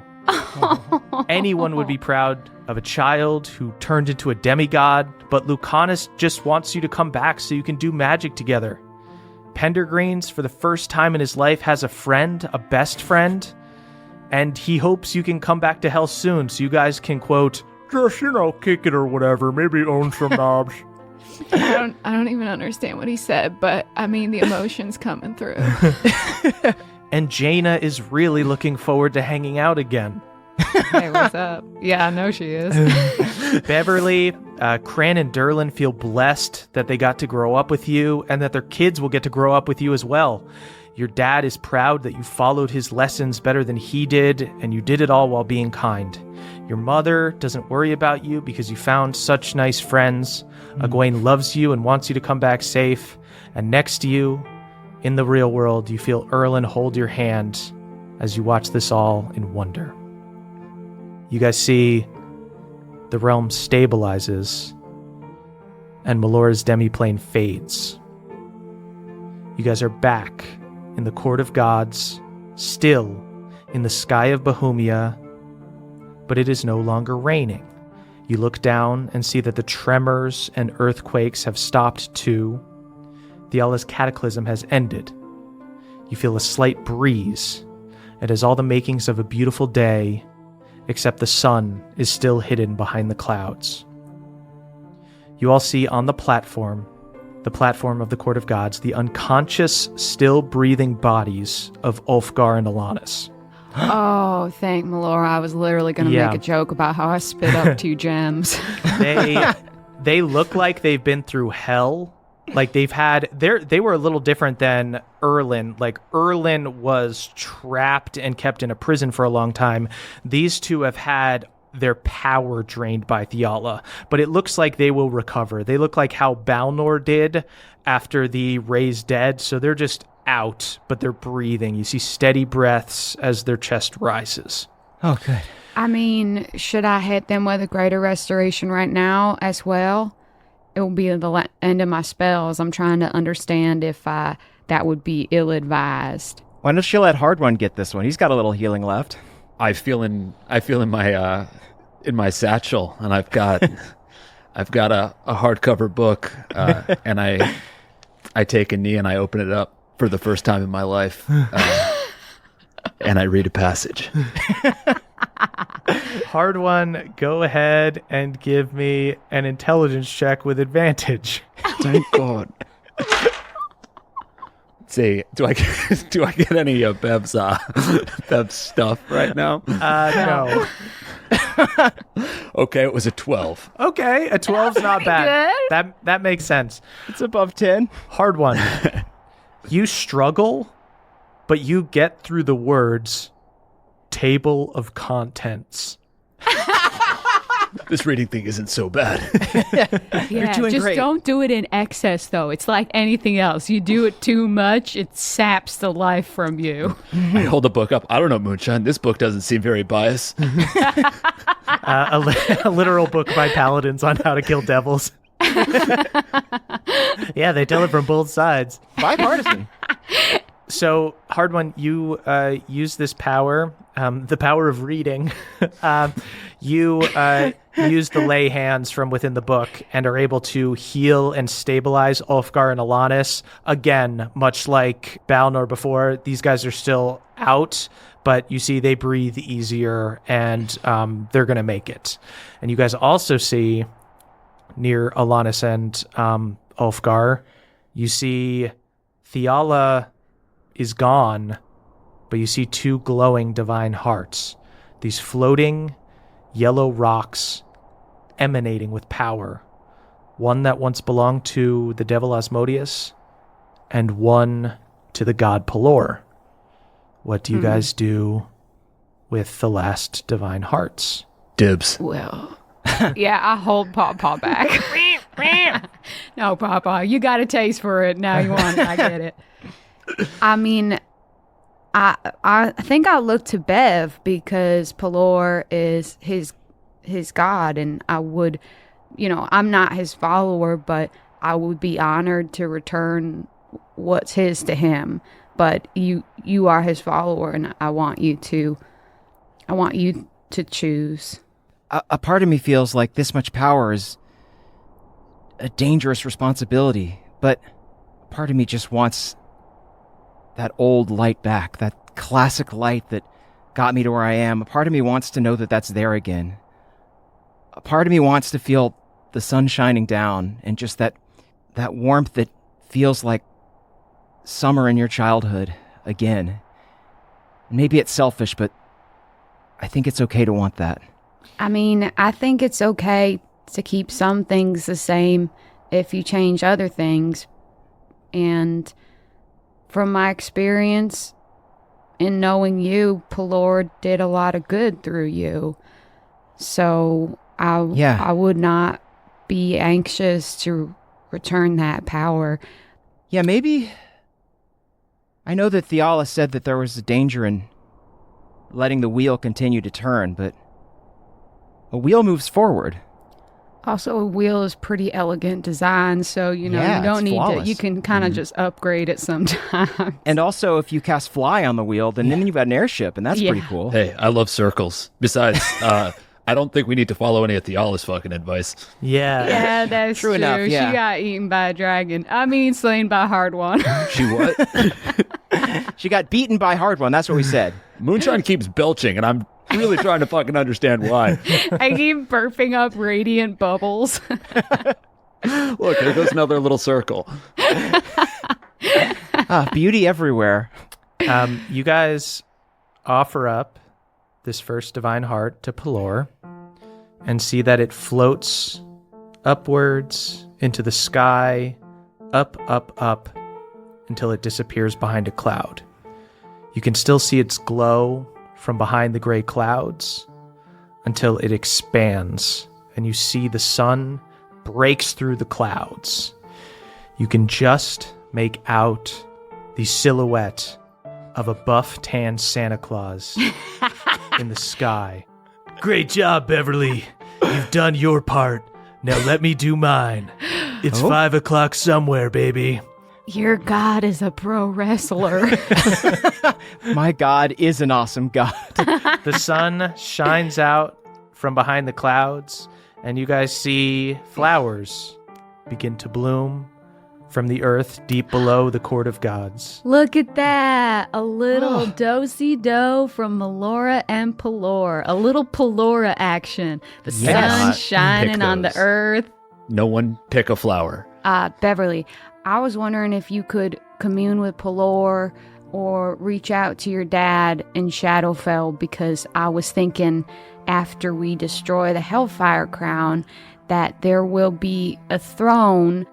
I think that the lady that your dad follows could maybe turn it into something really helpful for a lot of people. Could turn it into a place that I wish Maribel had first gotten sent to. Are you suggesting that we turn the One Hells into a sort of seat of penitence where folks can go and be judged? It just seems like when we were there, the reason we kept it around was because there were a lot of good people who made bad deals, sometimes for unsavory reasons, but we didn't want to just get rid of that. So it seems like she's got something going on that really helps people change for the better. Yeah, we've given the world a second chance. I think all those lost souls deserve one too.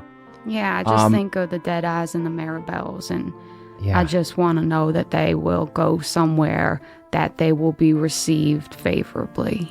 Can I use Balnor as a dad kind of channeling device to get like a three-way call? Sweet dad-to-dad action. Absolutely. I'm going to say, like, you guys, literal, like, streams of energy around you.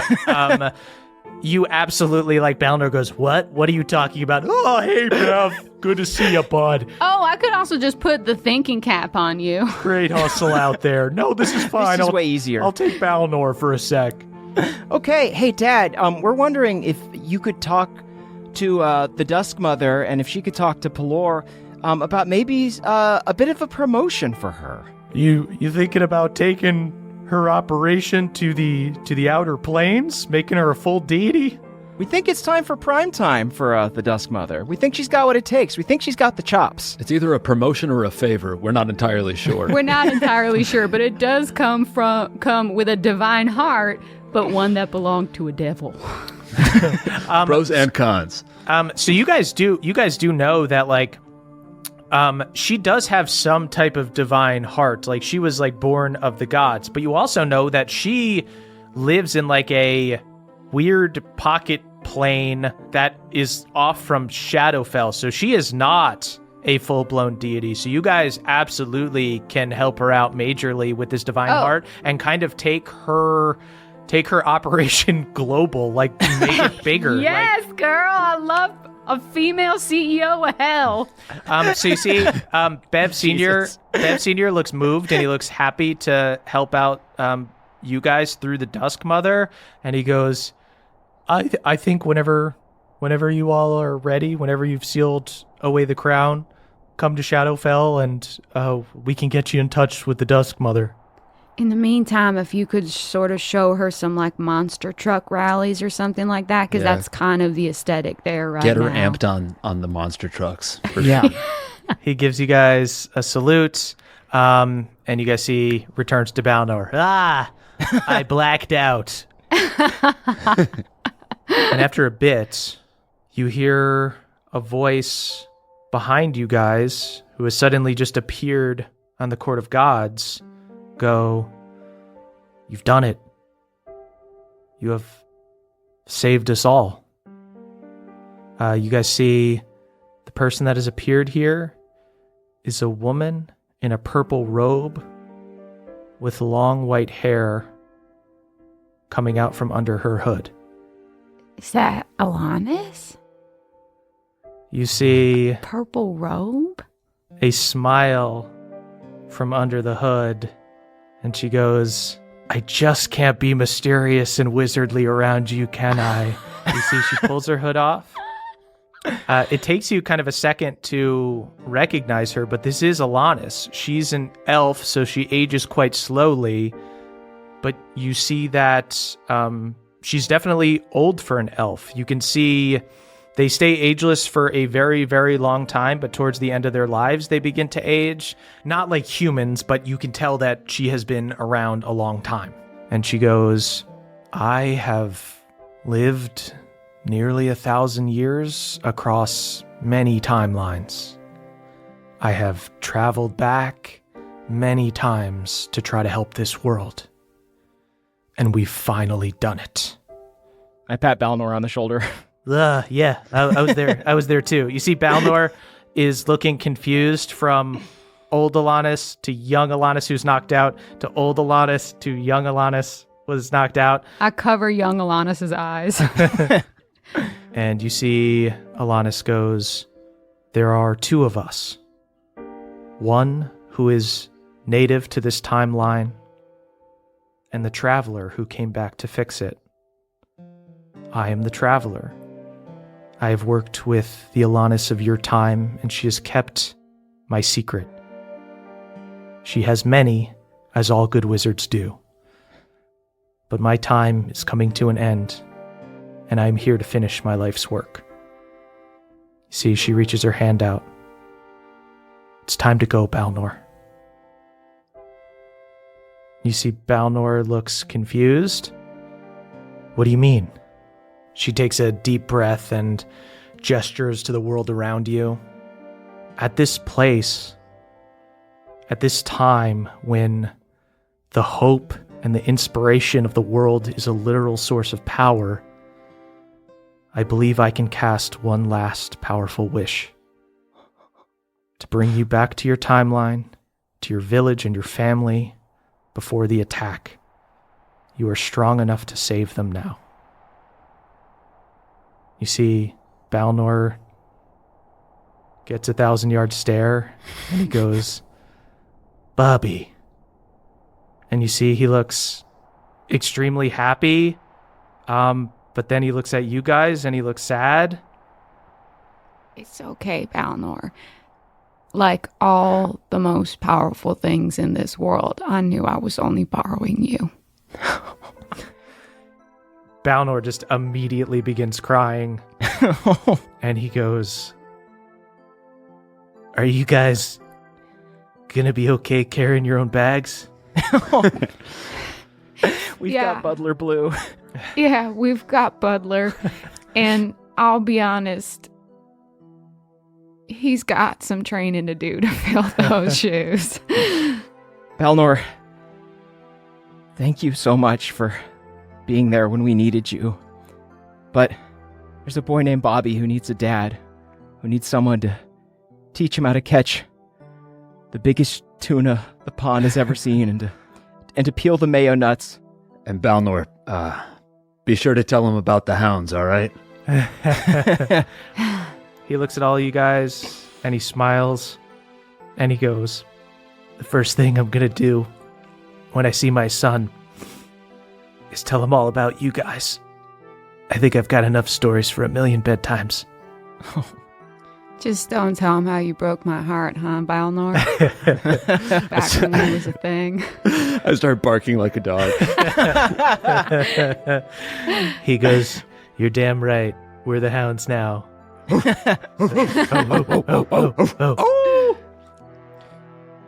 Being your knight was the greatest honor. I think it's time for the knight to go home and be the king. Drawing that card was the only time I've ever been lucky. Balnor's a fucking mess. He sobs and he hugs you and he pulls you in. I hug him. And he gives you guys all hugs and kisses. You see Balnor walks towards Alanis, who smiles warmly and rests her hand on his shoulder. He turns to you one last time and he goes, I left a letter in the contingency cubby. Why don't you guys read it at next year's Jamboree so I can be there with you? I think Hard One will actually do the honors on that one. I'll figure it out by next year, I know it. Or I'm not a fucking hound. I trust that you will. Oh. If you guys are ever in the Feywild in an alternate timeline, you guys stop by, all right? I cry bark now. We all cry bark. All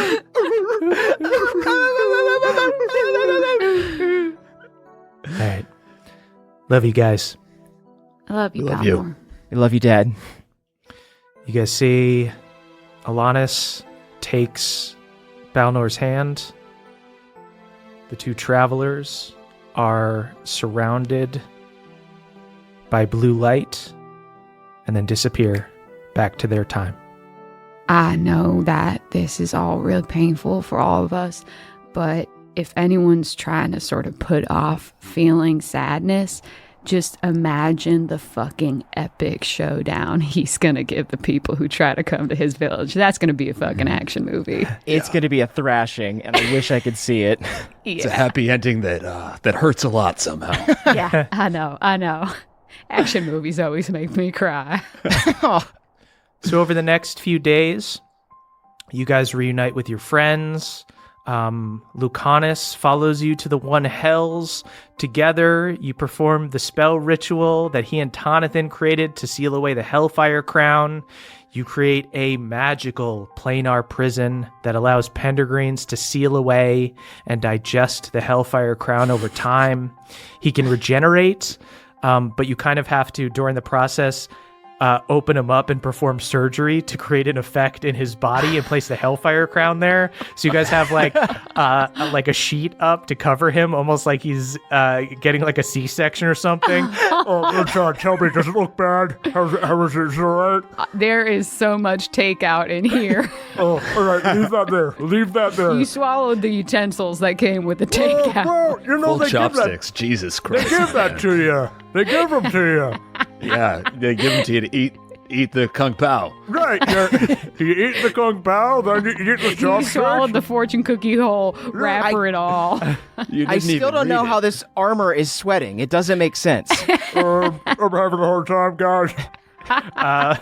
Pendergreens wails in pain.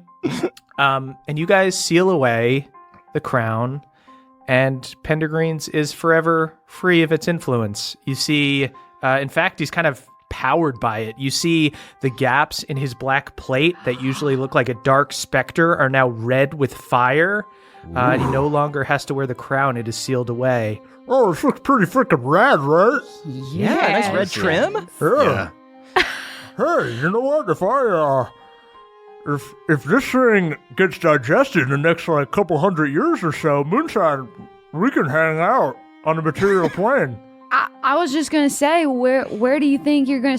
Are you gonna station yourself down here in hell for a while? Or? Yeah, I think, while my stomach kind of settles and I let the crown kind of go away. I got bad gas right now, I'm not going to lie a little bit. You had that before, to be honest. Okay. Maybe I'll give you like a month before I plane shift down for a visit. Yeah, you know what? I pretty much exclusively drink Baja Blast and... Oh, speaking of which, I got you this. I give him like a Slurpee, Slurpee machine. Yeah, and one big cup so you can mix them all. Moonshine, is this magic so you don't need to buy ingredients? It just fills it up with a Slurpee whenever you want it? Yeah, yep. I'm a wizard, yep. You see Pendergreens weeps for the first time in his life and gives you a tender hug. And then you guys travel to Shadowfell. This is like a couple days later. This is over like the next couple weeks. You convene with Lydia and Bev Sr. Mom! Hardwon, where did you make all that dirty laundry? This was all in the bag of holding. You really need to get your butler on this. This is insane. No, I'll do it, Mom. With the help of Lydia Stormborn and the Stormborn Sworn Horde, you guys are able to summon the Dusk Mother, and you offer to give her this divine heart to promote her to a greater deity to look over the one hells. She accepts, tears rushing down her cheeks, wetting her wimple, touched by your compassion.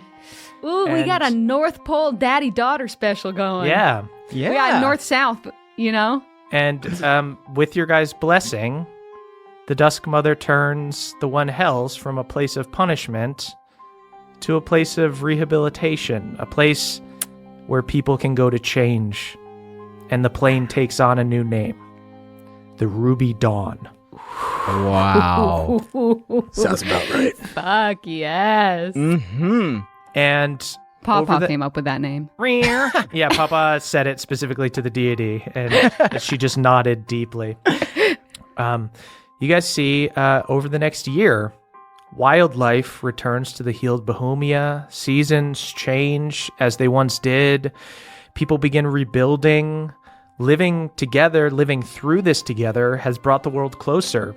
The Crick Elves return to the Crick, but not alone. They're joined by high elves who prefer nature to libraries, dwarves who have grown tired of the mountains, orcs, halflings, and tieflings. This is an opportunity to start again. So new cities pop up where the old ones were. They honor their traditions, but they're no longer held back by them. The reconstruction of society is sped up 100 times over with the help of the floating city of Gladeholm, a mecca of knowledge. The gates are now open to everyone, and their power only grows with each new culture that shares its stories. And what do you guys do over the next year?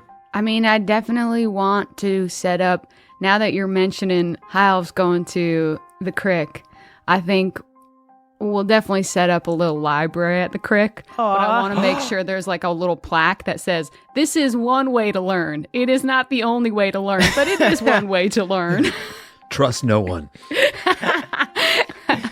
You guys set up a wing of the grandma tree that is a library dedicated to, for kind of the first time, the Crick's history is written down. Constantly caveated, though. Constantly. It's honestly hard. So many footnotes. It's hard to read because they keep saying this is not the only way. Remember the wisdom of the whispers of the winds in addition to these words. Yeah, the ink is very blotted because it is so moist at the Crick, but you get the point. We probably put some air elementals in there to just try and blow off the pages. I think that Erlen and I, we probably follow around Moonshine and Hard One on sort of a rehabilitation tour. The Ruby Dawn tour, as it were. The Ruby Dawn-a-thon. And I think, we just go around and we, for the first time together, get to fill his journal with entries of our own adventures. Yeah, after a day of using Moonshine's druid powers and Bev using his Green Knight powers, Erlen using his powers as a cleric to heal things, you guys are growing a garden in the outside of the new Iron Deep, which now is not just stuck directly in the mountain. And Hard One, you are there, and you and the other dwarves and the other humans and elves and other people are helping rebuild it as well. After a long day of work, Bev and Erlen lay together on the floor of the captain's quarters of the Stormborn and write together in their journal. I think that I'm there as a chaperone, in quotes, which is basically just there to make their secret necking more fun. Run cover. You lock the door and make sure that we know that you locked it. I'm always now don't get too fresh in there. But then I absolutely lock the door and go up deck. No supervision whatsoever. She winked with both eyes. Wow, that was weird. She means well. All right, well, we got to be quick or else she's going to hear us. If you say so. Furiously start making out. Yup. So the first thing that I would like to do, tell me if I can do this, okay? I just want to make a pit stop in Cord's Great Hall Just have a beer. I can Cheers to my plane dad. shift you there, probably, right? Yeah, certainly. I mean, you guys have insane clout right now. With the gods as well. I'll even say with the help of like Pelor's divine favor, you are able to plane shift to Isgard, to Kord's Great Hall. You appear in what looks like just the grandest version of a Viking Great Hall that you can imagine. It's like Princess Jovir's keep was like in the Autumn Court, but this is just massive, just impossibly long wooden tables filled with warriors all drinking ale, as much ale as they could possibly drink. There's just wrestling matches broken out everywhere. You hear the sounds of war outside, big open windows that look out onto fields of battle. You see up on the walls, there are where there would normally just be like animal pelts or things like that, or, you know, signs that they've gotten these like big trophy kills and stuff. There are giant monster and devil hides and things like that. Just these unnatural astral monsters and stuff on the walls. And amongst all the chaos and all of the people being rowdy and all of the revelry, you see the shape of one man with a hood up, sitting at a table by himself in the corner of the room with another spot across from him. I think I feel small for the first time in my life. I'm going to walk around the table and sit in front of him. You take a seat across from your father, Elias Stormborn. You see he takes his hood off. He looks like the idealized version of himself, but aged about the same time that he died. It looked like he essentially was like a little bit out of shape, like graying a little bit back when he fought Galad, but he has like a strong black beard and black hair, but you see like his face is kind of like aged with wisdom. He looks a lot like you, but you've got a lot of Lydia in you as well. He smiles and he goes, "Didn't think I'd see you until the day you died, boy." Hey, Papa. I'm here a little early. I'm glad.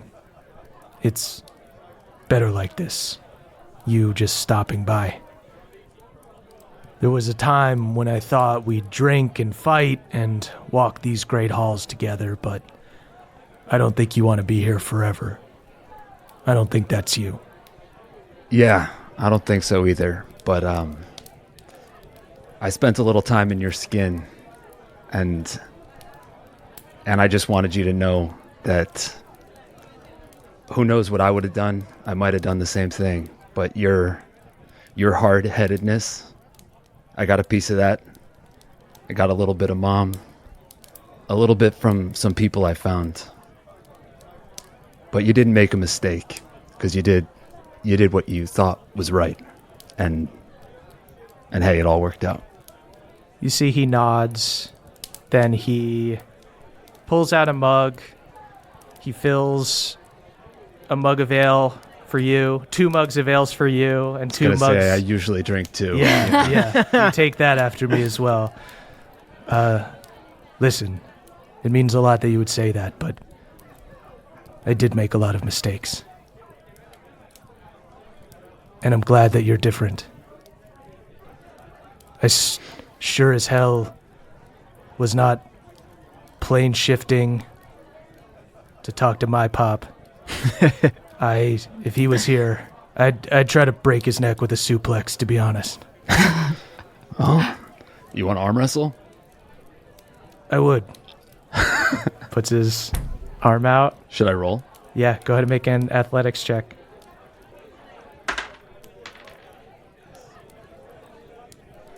It's 33. You see both of your muscles flex as you go back and forth. You're a little intimidated at first. It's a little bit of that like, oh, I can't possibly be stronger than my dad, and thus I am not stronger than my dad. You start to lose, and then you dig deep, and you start to overpower him until you press his hand on the table. He got a 29. Wow. So you guys slam, and there's like a big force. It like knocks the ales over. He laughs, and he goes, I'm proud of you for kicking my ass, but I'm more proud of the other things you did. You're not the second coming to me. You're hard one, Shorefoot. You're yourself. Thanks, Dad. I didn't do any of it alone. Walls up. Walls up. Walls up. Walls up. Walls up. Walls up. All right. Walls up. All right. Well, if you ever want to like come by, that would be fine. Yeah, We could figure it out. No, totally. Yeah. And I might, Cool. I might do that. Cool. Because it's been awesome. And if you want to, that's good. yes, right. I Cool. know. It is good to see you, Yeah. man. Sorry. Yeah. For All right. everything. All right. Love- no, you're love you or- good. love I'm you or sorry, too. whatever. All right, love you too. Love you, man. Peace. Pushes you. I wave. Hey, hard one. Sorry, so I got a little drunk, so I can't plane shift us back yet. So you might want to keep this going. Holy I'll shit. need a zealous trip. How many people's here ass did you kick? Just a stack of Yeah, bodies. Moonshine has just been destroying Vikings at wrestling. I try to feed Cord a berry. Thank you. You will stay here and be my berry boy. Guys, it worked too well. Your dad pulls you in for one last predator handshake, gives you a hug, and you guys plane shift back. Moonshine does return the thinking cap to Glade Home. Again, she was only borrowing it. Thank you so much. I sent it through the dry cleaner, so it should be all good. Diwana was killed by the dry cleaner. No, I'm just kidding. We're not supposed to get it wet. Something screamed in there, they said. I don't know. As you give it back, you do hear the voice of Diwana go, This was not borrowed, Queen of Elves. I guess I'm kind of wondering if maybe you taught me something that was in me all along. And then I guess I would try to like connect to my fungal matrix without it. yeah, go ahead and give me a wisdom saving throw. 33. Yes. Moonshine, you feel a connection to all the things around you, and more so the people and the things that you've sent your spores out into. So I can be queen without a crown. Thank you very much, though, Diwana. You have given me confidence and direction, and maybe I needed a little bit of it. Spoken like a true queen. You give the crown back to the elves, and the elves once again have their powerful relic and the knowledge of their ancestors. And after a year, it is time for another Green Teen Jamboree. Kaloo Kaloo. is good. Kaloo. You all return to Moonstone for the first time since you met there. It's been rebuilt. It looks a little different. The bay is a lot bigger. It looks like Theala's cataclysm probably tore into the mountains and the water kind of rose up and filled it. But it is beautiful again with the help of the druids here. Flowers, fields of tall grass, clear water. The Temple of Melora here has been rebuilt, as has the Hungry Trout Tavern. You see the memorial garden to Mishka has grown in beautifully. The mushroom garden that I made? Yeah, it survived the cataclysm. You see there Relentless. are two rocks leaning together that form a sort of cave ceiling over it, and under it, beautiful translucent mushrooms grow next to a sign that says, "Poisonous, do not eat." But try it just a little. Your guys, I pocket some. friends have joined you this time for the Jamboree. Erlin, Egwene, Olcob, Mima, Mama, Lucanus, Jaina, Shivel, Luna and her wolves, Cordone and the crew of the Stormborn, Derlin and Cran send off their kids, Moonwan and Beverlyn, to join in with the other green teens for their first jamboree. As a young counselor takes them out for a tour of the swamp. Don't worry, your kids are safe with me. You know what? We have to trust him this time. Baby steps. We gotta see if he's grown. You see Cran grabs the counselor. Are you a Pebblepot? You have to tell me if you're a Pebblepot. Yeah, my name is Lenny Pebblepot. You see Cran just decks him and knocks him the fuck out. And she goes, all right, kids, I'm leading the tour. Okay, that's better than I was just going to cast Foresight on this unfortunate Pebblepot. Better to punch him in the face. Now this I like. You see Cran and Derlin go out and they lead the green teens in their daily activities.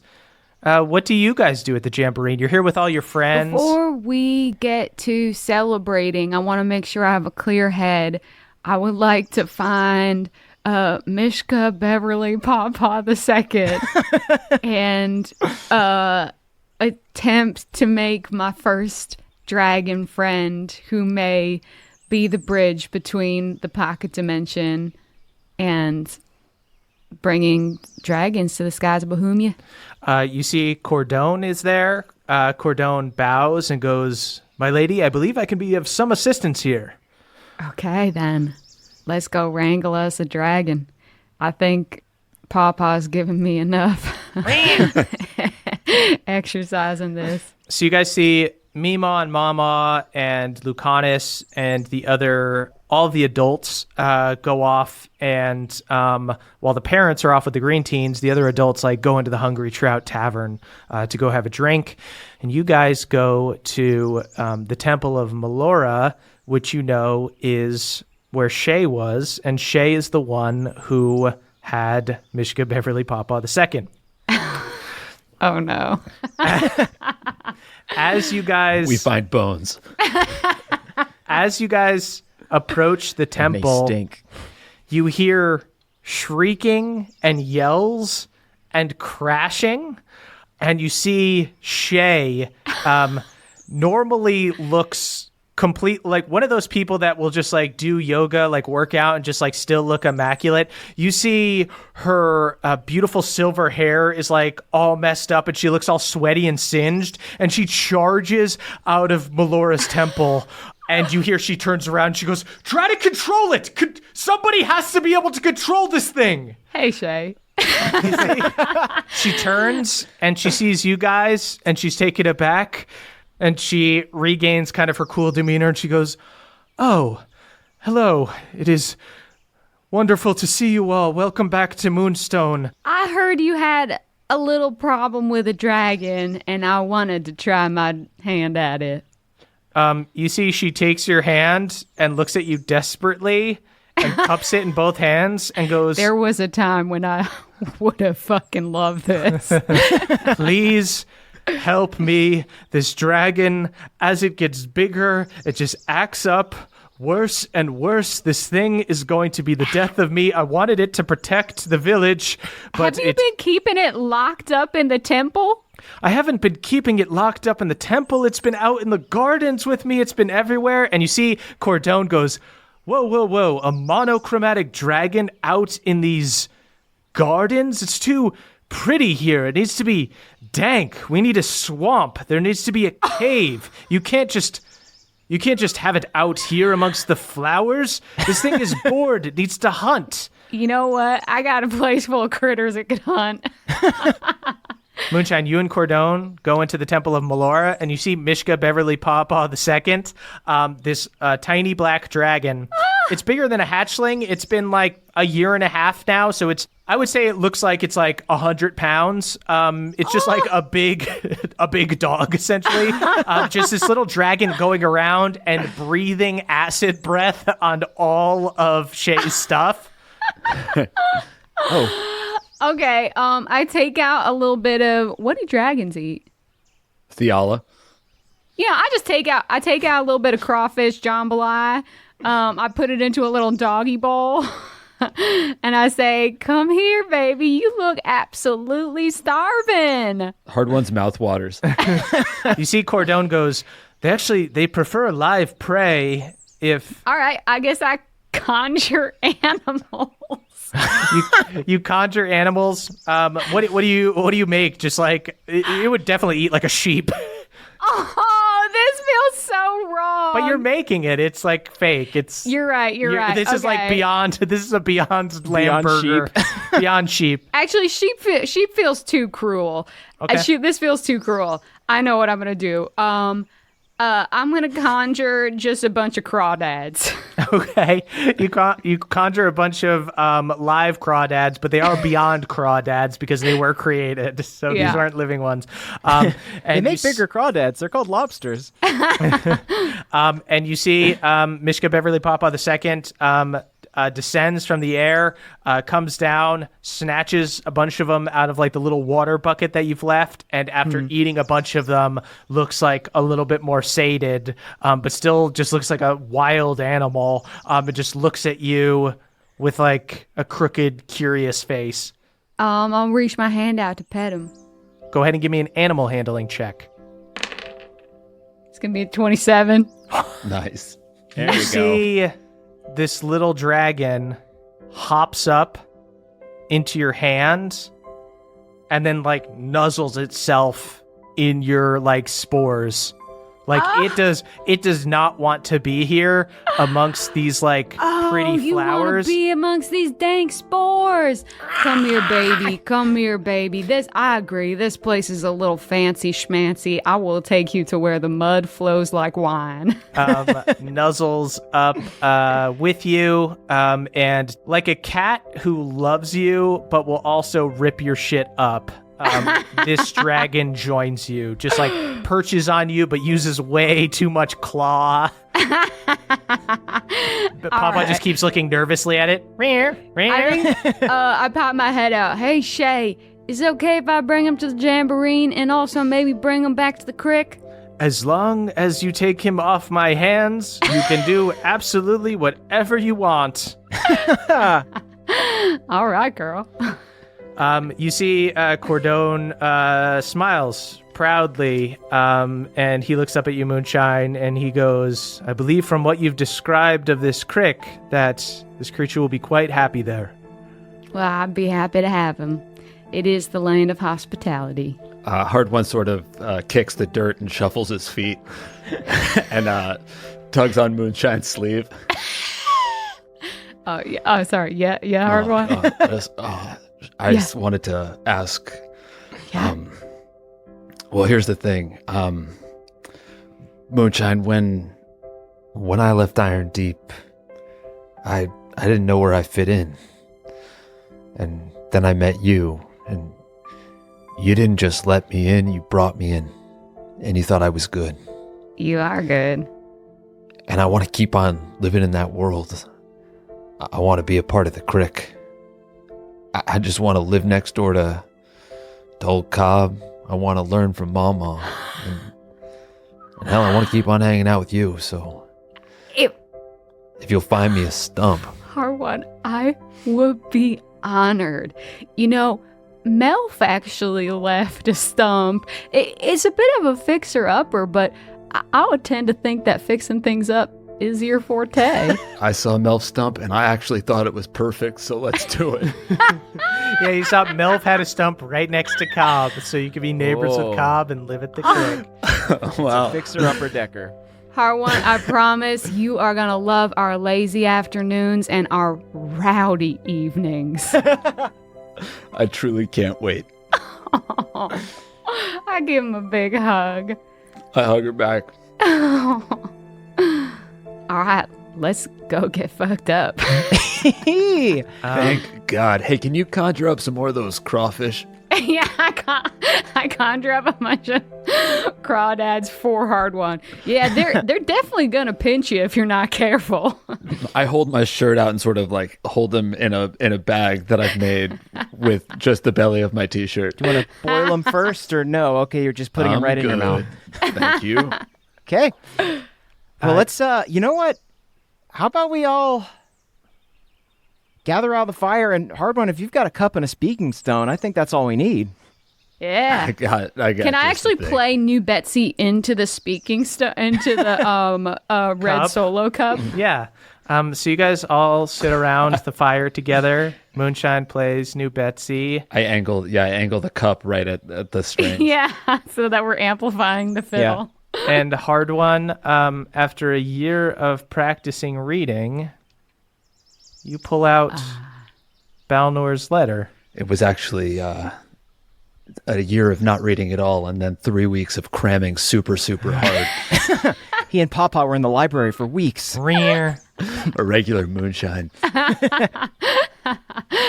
Hard One, take your hand axe, you cut Balnor's envelope, and you open his letter. And you read it out loud to the group around the fire. If you're reading this, I'm dead. Or in a gem or something, maybe. I don't know. That seems to happen a lot. Anyway, I'm writing this before we face the Allah, and I wanted to thank you. Thank you for giving me a second chance. My world used to be very small. I cared for my family, I cared for my friends, but I didn't worry about the world at large.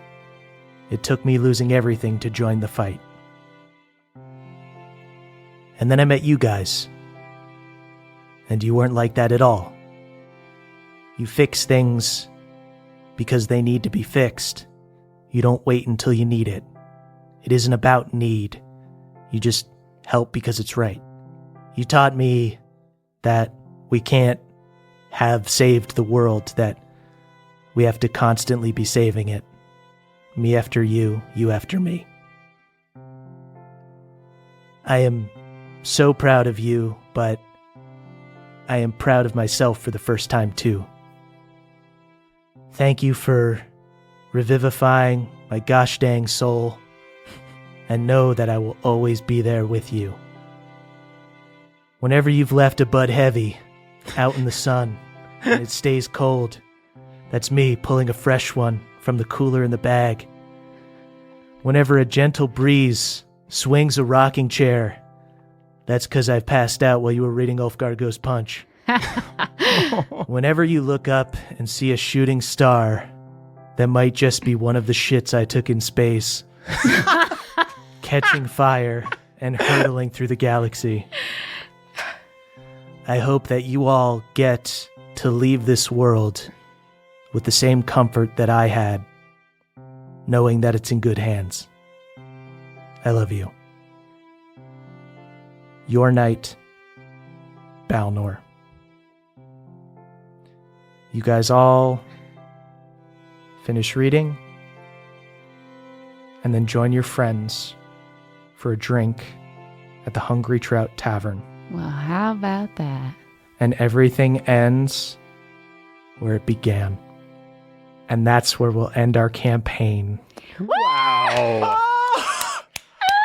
Oh, my goodness. Good God. I There we cannot go. believe that you just said that sentence. Of course it was going to end on that, but holy Melora. A thorny ass rose for you, brother. Oh my God. What a journey. Love you guys. God, I love you. I love you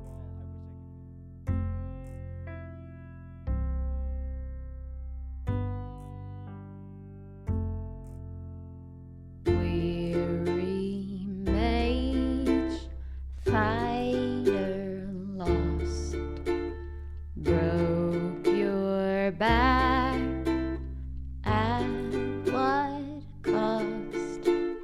The world ain't kind, but that's alright, 'cause I am here with you tonight. So lay down your head next to me on big bed if you need some company. I won't hog the sheets and I won't grind my teeth. You can sleep as deep deep as you need.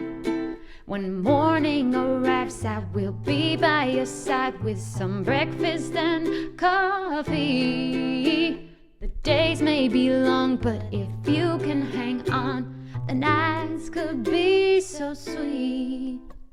The roads are long, the forest's thick, the bandits cruel, and the necromancers sick.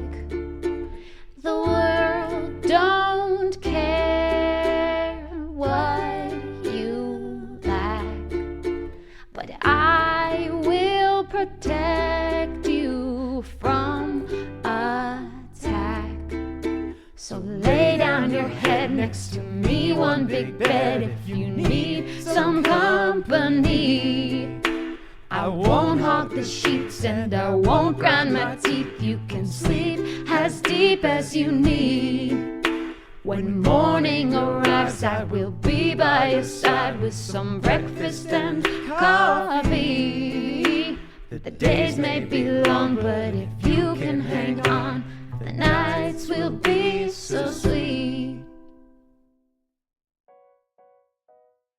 Hello, friends. The time has come. It is the end of episode 100. Wow. Which means we have arrived at this fateful moment where we shout out our benevolent Council of Elders. That is correct. Let's get right to it. I've got Jake here to join me to help me with this difficult but necessary task. And you better believe I am not wearing a shirt.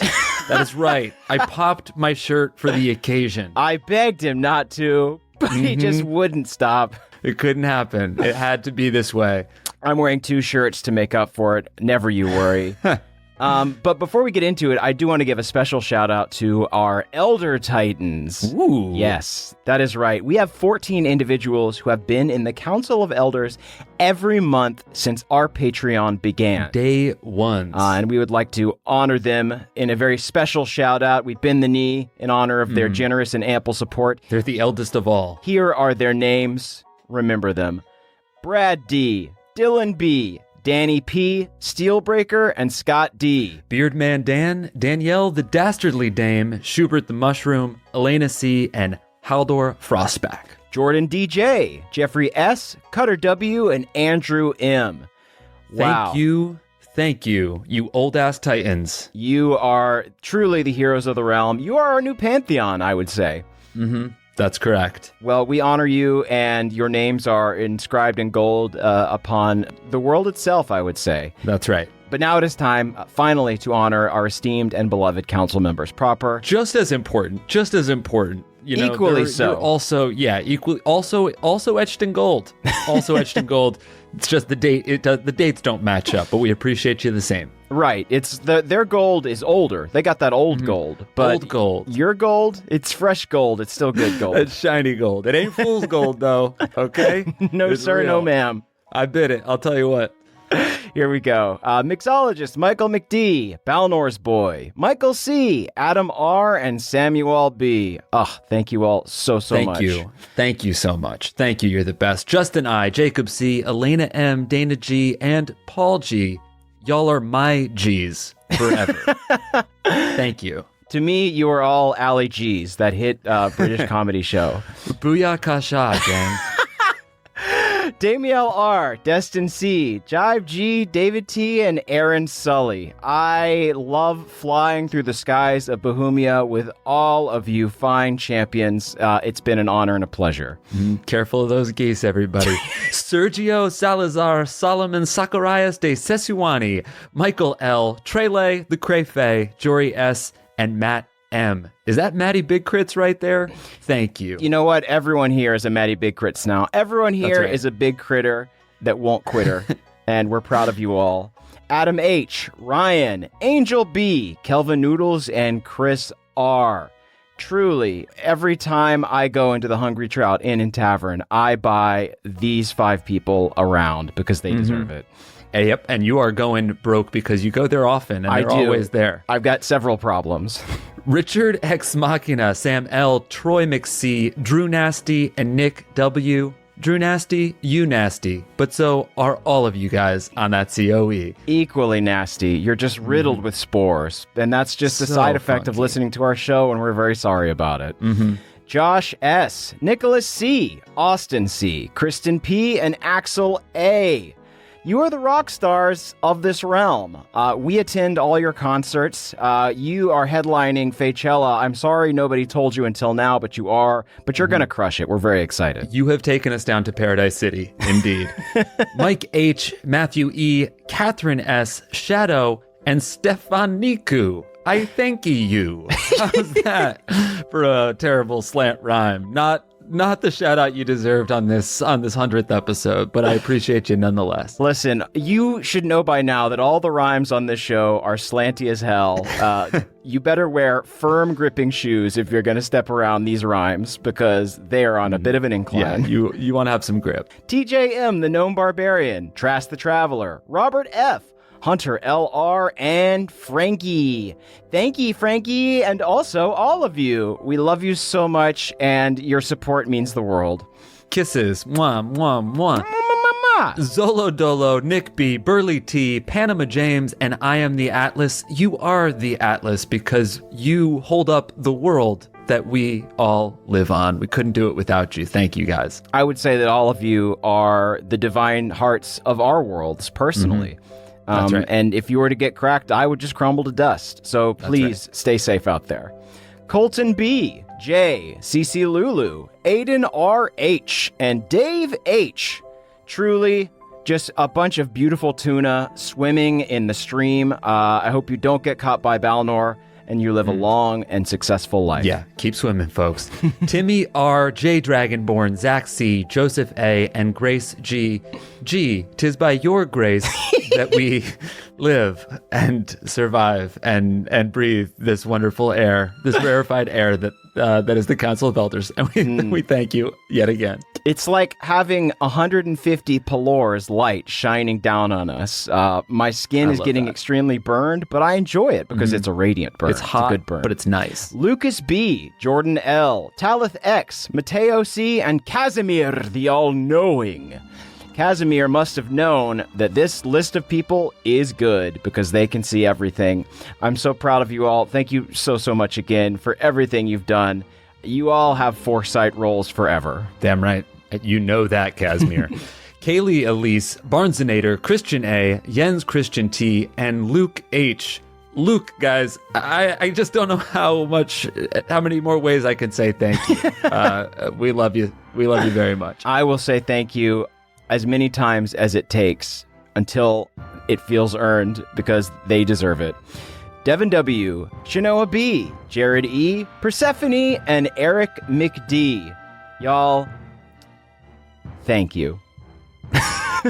Sometimes from the bottom of our hearts. Sometimes you just get one. Sometimes one's all you need. Just a sincere thank you that we don't have to qualify by saying how sincere it was afterwards. So let's just move on, do it. You know, because it was perfect. It was absolutely perfect. One and done. And thank Reese and S, Big Bad John, Eric and Andrea B, Jonathan O, and Austin MR. You know what? I hope someday we get to go on tour and visit Austin. And maybe we'll meet Austin. Yeah. Because that would be really nice. And I don't know if you live in Austin, but if you don't, you should.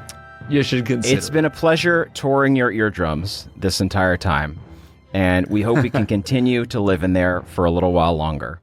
Stephen C, Maxwell C, Mike K, Omri M, and Callum L. I'm going to go ahead and say it. These are the 5 Bullywug Kings.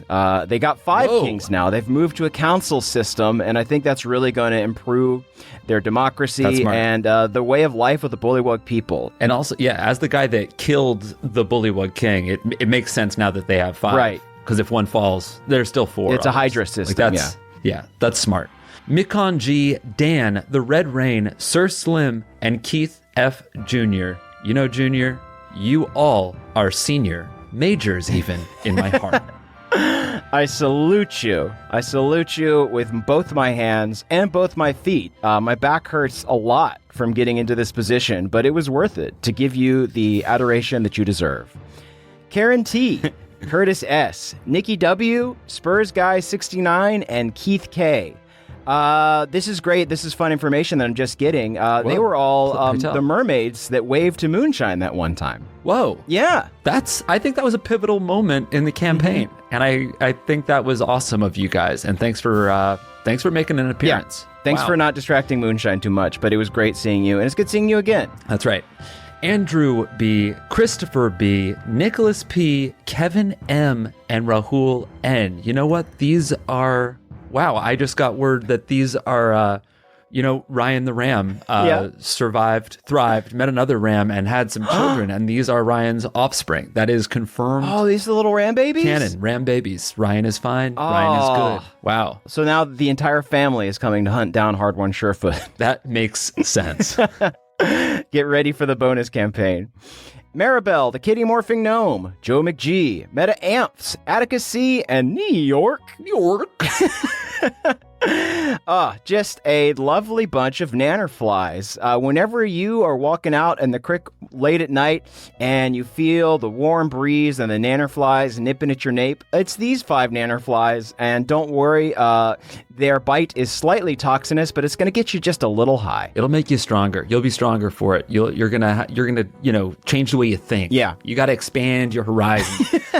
Eric G, Michelle O, Gage M, Jen R, number 1 Beverlyn fan, and Feldonis. You know what? We are your number 1 fans. I would say it. Beverlyn is also awesome. Yeah. I have a poster in my room that's just all these names on it. My wife hates it. I see it. It's actually, it's right behind you. Yeah, it's weird. My wife hates the name poster.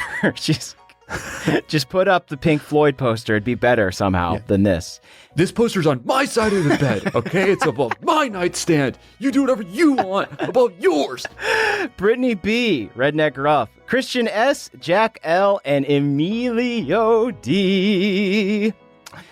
These fine folks are some of the brewmasters and brewmistresses in Cord's Great Hall. They make sure that Cord is getting that good ale that keeps him good and fucked up and ready to fight monsters and demons. Cord is off the gourd. Y Grek 32, Michael KM, Tingle the Bard, Esme M, and Ben A. You know what? A+. Ben A+. And I'll give everybody an A+. You guys are all A+ Council of Elders members. And I thank you for it. From now on, your last name is now A+. Ben A+. We talked to the government, and that's been decided. Congratulations. The honors continue when you are a Council of Elders member. Yeah, those stimulus checks will bounce now because your name has been changed, but that's fine. So sorry. Gareth the OK, Temporal, happy birthday, Buck S. Woohoo, happy birthday. Woo. Anthony and Amanda and Fatty Daddy 187. Oh my goodness, you are all just a big plate of sliders that gave Hard One the strength he needed to defeat Theala. Without your saturated fats and your cheesy, oozy goodness, we would never have been able to do it. Thank you all so much. Hey, I'll even take the trans fats. They're that good. Christina B, Marlo E, Richard J.M, David K, and Pipes H. Fuck it. I'll say happy birthday to these guys too. They're going to have a birthday someday. Happy birthday and thank you. Get it in now. You know what? It feels like everyone's birthday today. I'm riding that birthday beam. I'll tell you right now. That birthday high. Mike A, the Undead Incinerator, Doug M, John N.H, and Victoria D. Oh my God. Folks, that is it. That is our list. Thank you all so much. You are heroes. You are legends. Your names are power words. Damn right. And you know what? We'll be saying them all again on the next Trinivale episode, so don't you worry. But we do appreciate you helping us out for this first 100 episodes. It means a lot. Thank you so much. We cannot wait for the next 100. Y'all are heroes. Bless you. See you next week. Deuces. Bye. That was a HeadGum podcast.